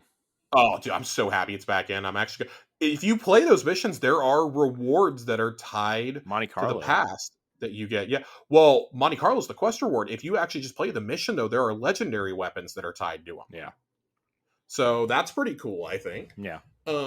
I gotta go Forsaken here. I'm gonna go Witch Queen number 2. Yeah. Are we just doing Destiny 2? Just Destiny 2. Okay. Just Destiny 2. I don't remember the Destiny 1 reveals, truthfully. I remember the Taken King one was I remember the original E3 presentation, which I mean would probably top all of them because I was just my jaw was on the floor. Yeah, I mean that's yeah. And then finding out that Joe Staten was actually playing that in real time. Yeah. And it was not pre-recorded. Number 3 for me has to be, despite how it turned out, I would go. It's weird because I really love the presentation they did this week.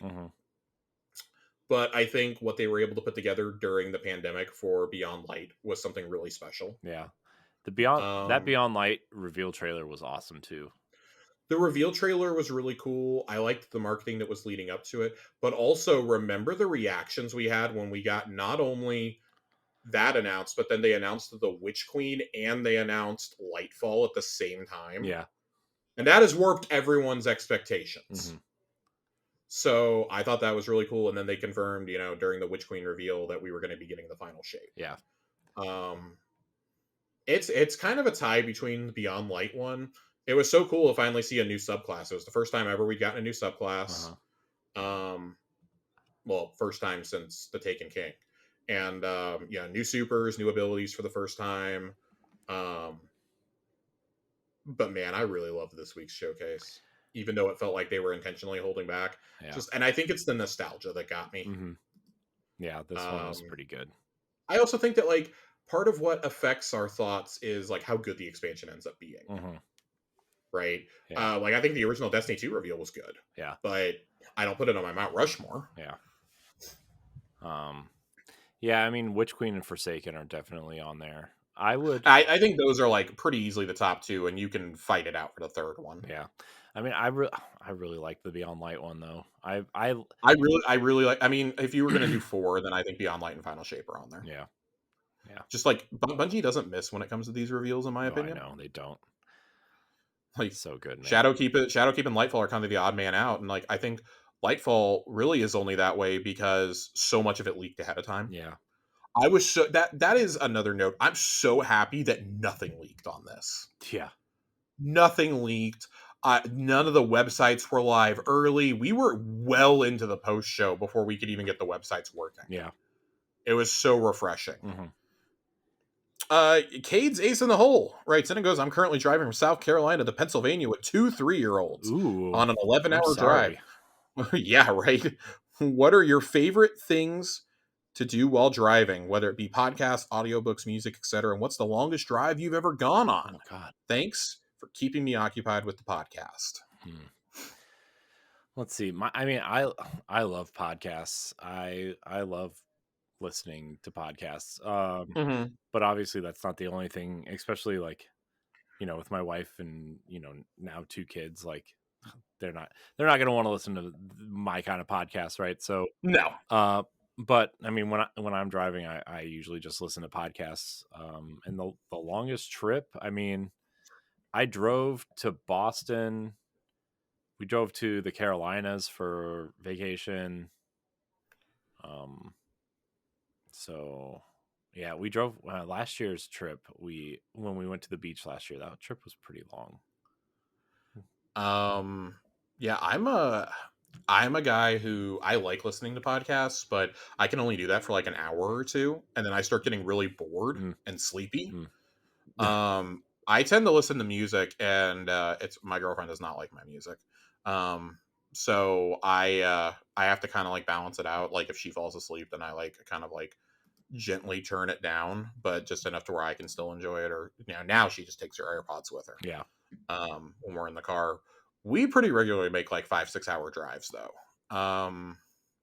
The longest drive I've ever gone on though was when I was a kid, we did a road trip from Las Vegas out to the Grand Canyon to San Diego to Los Angeles to San Francisco and then back to Las Vegas. Over like a 2-week period, and that sucked. Yeah, sounds like that was terrible. It was absolutely terrible. The other worst trip I've ever been on was I went backpacking in high school in New Mexico for 2 weeks, and we took a bus from Dallas out there, and that was horrifyingly bad. That was terrible. I hated that. That was only 12 hours compared to, God, just all my worst stories involve buses. I went as a chaperone on a youth trip when I was 19. Ooh, we bused from Dallas, Fort Worth to Detroit, Michigan. Oh, God. I'm so sorry. And Corey, let me tell you, I was on a bus full of 6th and 7th graders, and it is just one of the worst experiences of my entire life. I'm so sorry. There was no sleep being had on that bus. It was terrible.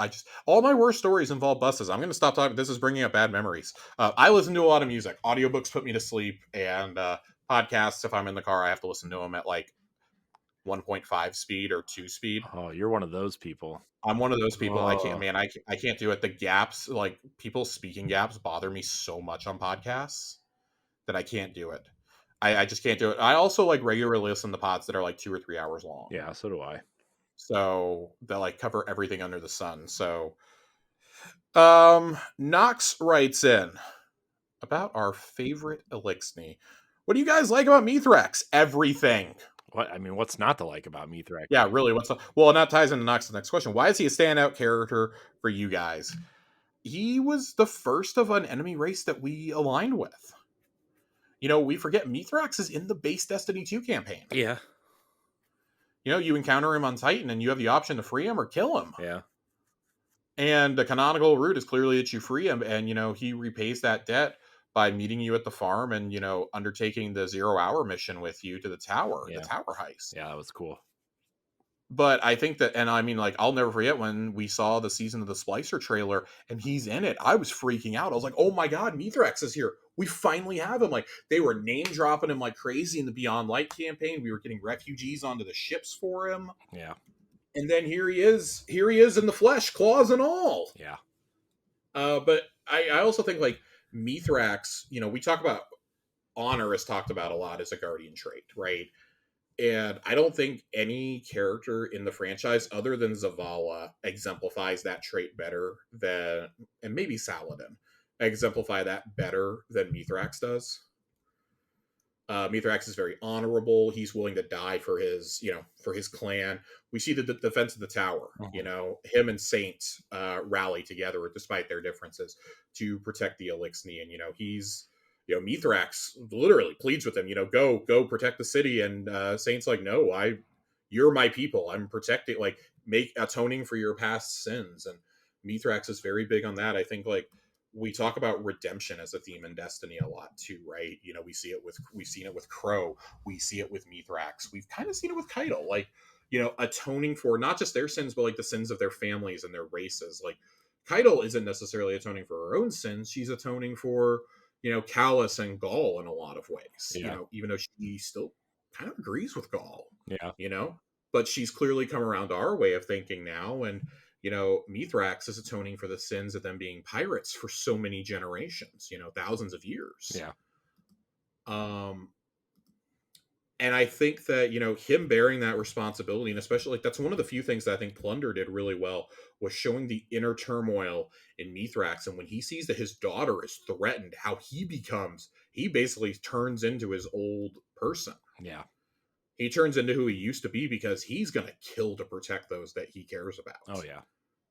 And that includes Saint and Osiris at this point. Like, he'll kill to protect them. Yeah. And I think that he's just a fascinating character study. He's one of the most well-rounded outside characters that we've gotten. Mm-hmm. I look at how they've built Mithrax's story out, and it really makes me bummed out how little they've built out characters like Hawthorne. Even Ikora I don't feel has gotten as much. Like, I look at how, like, Shaxx has gotten nothing. You've gotten stuff in the lore, but in terms of on-screen development, they fleshed him and Keitel out pretty good. Yeah. I really love that about him. How do you think he will become a light bearer or guardian in the final shape? I actually think he becomes one. I do think he finally becomes one in the final shape. I feel like that's kind of one of those moments that has to be saved for, like, the happy ending of the game, and, like, Mithrax has a ghost suddenly. Yeah. Like, maybe the Traveler releases a new ghost, or, like, he dies during the campaign and is resurrected. Yeah, that would be my guess, is, like, he dies and then you don't think about him for the rest of the campaign, and then at the end when they're all like, it's finally over, he kind of walks up. Or he dies in the season leading up to it. Yeah, because I think still have to deal with Aramis. I think you want him to be a guardian going into the final shape, to be honest, so he can, like, I don't know, because I feel like you want Eido to kind of, like, share with him their relationship, and, like, and that's the thing. She has to be the scribe. Mm-hmm. She's the scribe. Like, she has to be the one to recount those memories and the stories to Mithrax. Yeah, I like that idea. And Nox also notes here to note, Mithrax is one of my favorite characters. So it would be sick if he got the light. We've been saying this basically since the show began, that we feel that Mithrax will be the first Elixni Guardian. Yeah. It's time. It's so well deserved. I don't know if there's any character in the franchise that deserves a ghost as much as Mithrax does. Yeah. I actually think it would be really funny if we talked in the past about maybe Finch goes off with Eris or something, or maybe Finch and Cayde could team up. That seems, now that Cade's back, and if we bring him back, that seems like the more likely duo at this point. He's so sassy that it feels like it would happen. Yeah. kind of like, and it would be kind of like Crow and Glint, like they're both like more kind of like melancholy and stuff, and then you've got the two just units of jokes over here. Mm-hmm. I'd love that too. Our final question. We're finally at the final question. What? Finally. Yes. God, this is going to be a 2-hour episode. Sammy writes in and goes, if you did the ritual Eris did to make yourself a hive god, what would your tithe be? In other words, what we need to do to give you power? Bring me sandwiches. Bring Corey sandwiches. Corey, the god of sandwiches. Yeah. The Earl of Sandwich, yeah. One might even say. Yeah. He doesn't want to be a god, he wants to be an Earl. Yeah. I just want the sandwiches, man. Just bring them on. Yeah, I think for me, it would be bring me all the chicken nuggets. Bring me scotch. Bring him scotch. Bring me high quality scotch and bourbon. Lord of the god of the borderline alcoholic. Yeah. But no, in all seriousness, like it would probably be like, bring me chicken nuggets as tithes. Grow fat with strength. Grow fat with strength. But I would want to be like stylized as like Finn, the god of vengeance. Yeah. Or something like, I want some like absolutely absurd name, and then you meet me and I'm just like this lovely person. It's kind of like Good Omen. If you've ever watched the show Good Omens, or you've read the book by Neil Gaiman, how an angel and a demon are best friends, and it's like the angel who like was appointed to watch over the Garden of Eden, and the demon that was like the snake in the Garden of Eden. Yeah. But they're best friends, and it shows them like throughout the 6,000 years of existence, and they come together to try and stop the rise of the Antichrist. Oh God! Because neither of them wants to go back to heaven or hell. Jeez. They want to just keep living on Earth, like they're best friends, and the angel runs a bookshop. Oh, it's great! It's absolutely. I highly encourage anyone who likes satire and humor to read Good Omens. It's a great piece of sci-fi work. And watch the 6-episode first season on Netflix. It's great. They just came out with a season 2, which is wholly original. John Hamm is the Angel Gabriel. Oh, that's awesome. David Tennant is the Demon Crowley. And it's I think Michael Sheen is the main angel in the show. It's a great cast. I absolutely love it. So all that aside, yes, that's what you would have to tithe to me. Chicken nuggets and scotch. Corey is taking the more diplomatic route and just saying sandwiches. Dude, here's the thing, Josh. I really want a good sandwich. I know, dude. Side tangent. Okay.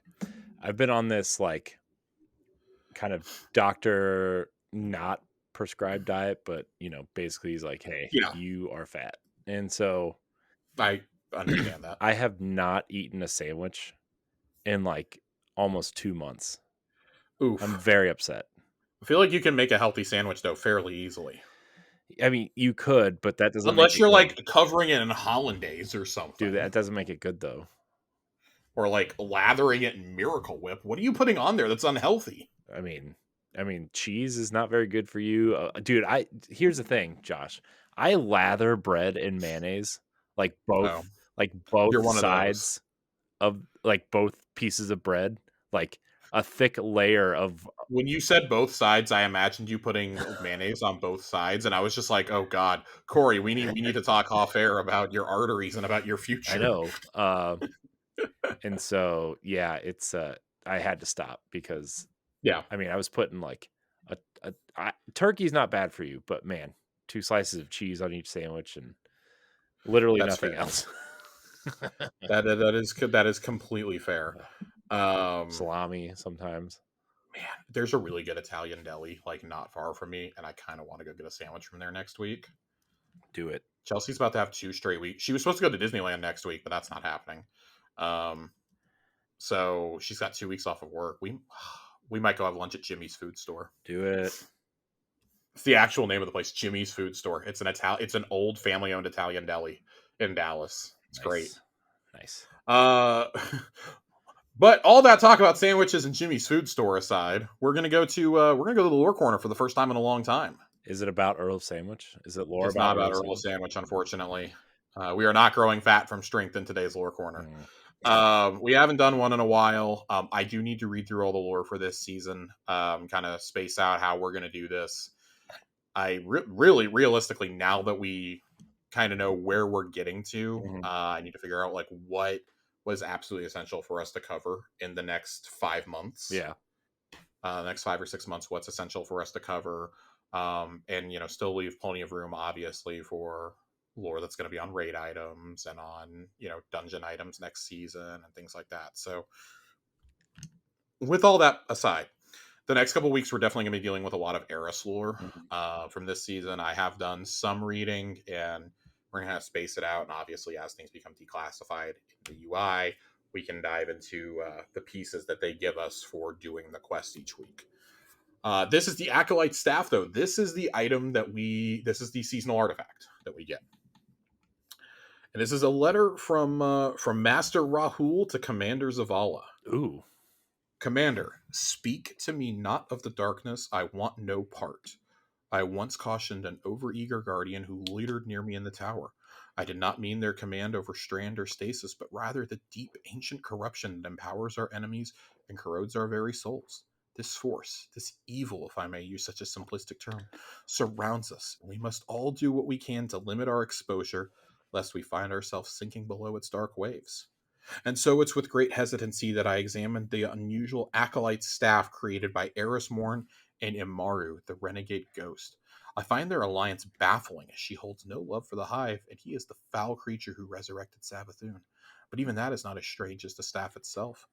In addition to being bound with charms and inscribed with powerful runes, the staff contains a small fragment of Hive Worm.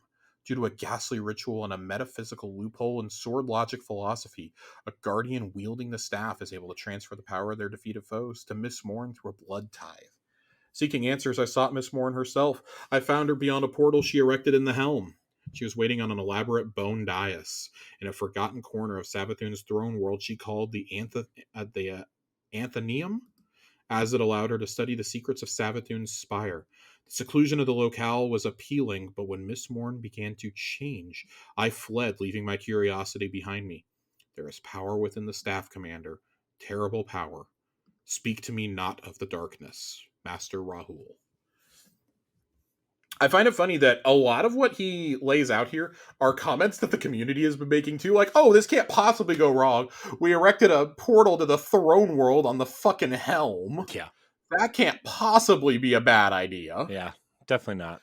Because keep in mind, you can walk through that portal and then walk through another portal to Titan and, bring the Leviathan through if you really wanted to. Jeez, there's too many portals. Keep in mind, that can all happen. There's too many portals on this thing. And then we're going through all these portals to go through a portal. It's a portal paradox.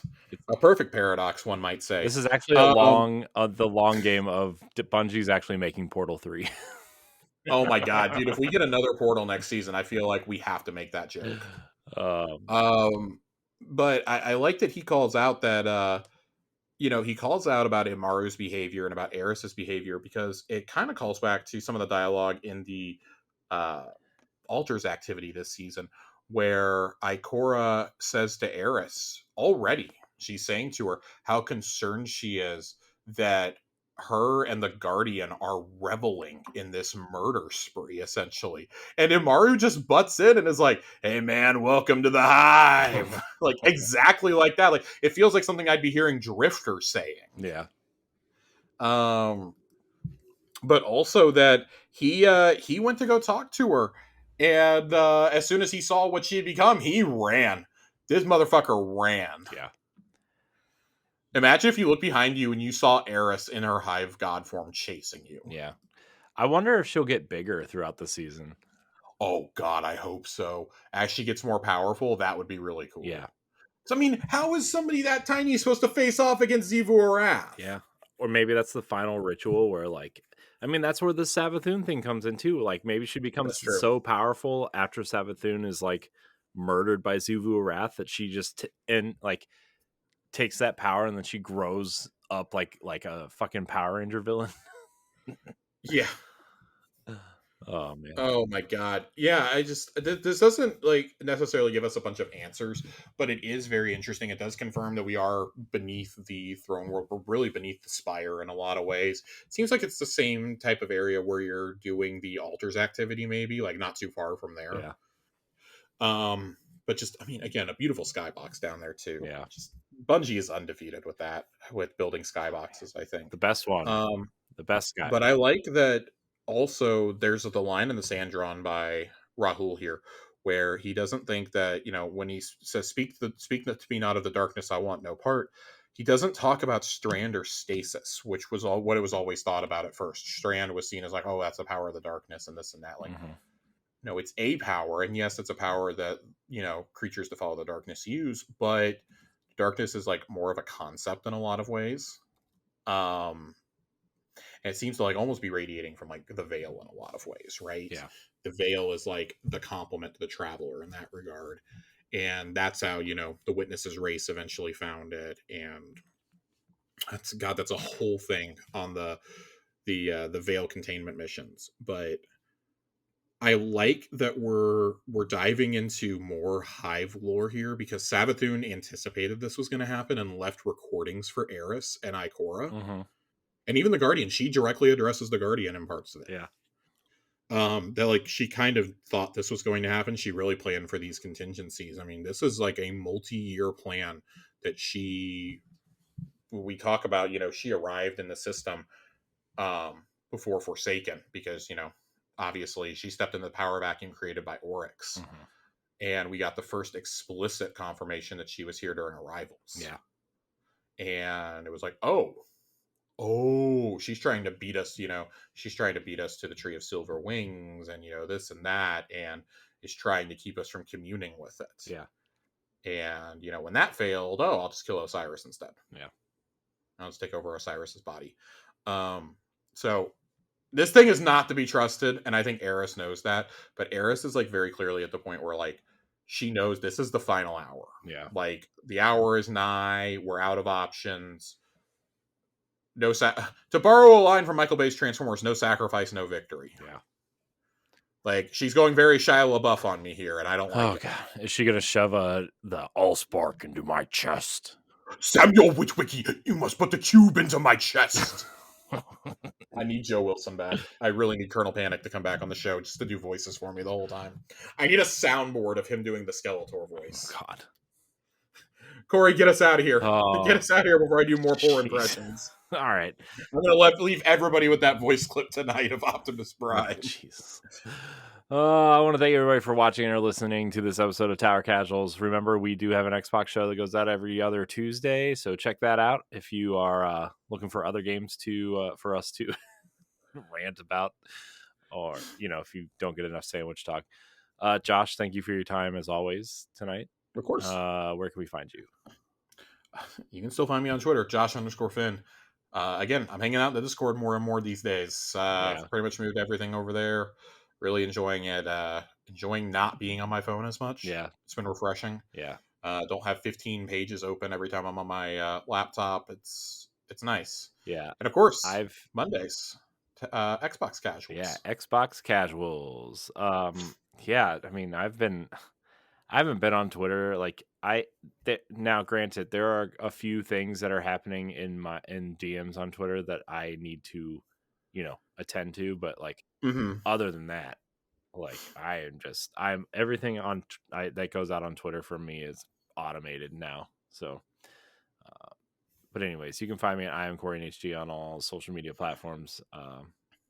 So, anyways. You can follow us at Tower Casuals. I want to thank everybody for watching and or listening. And until next time, we love you.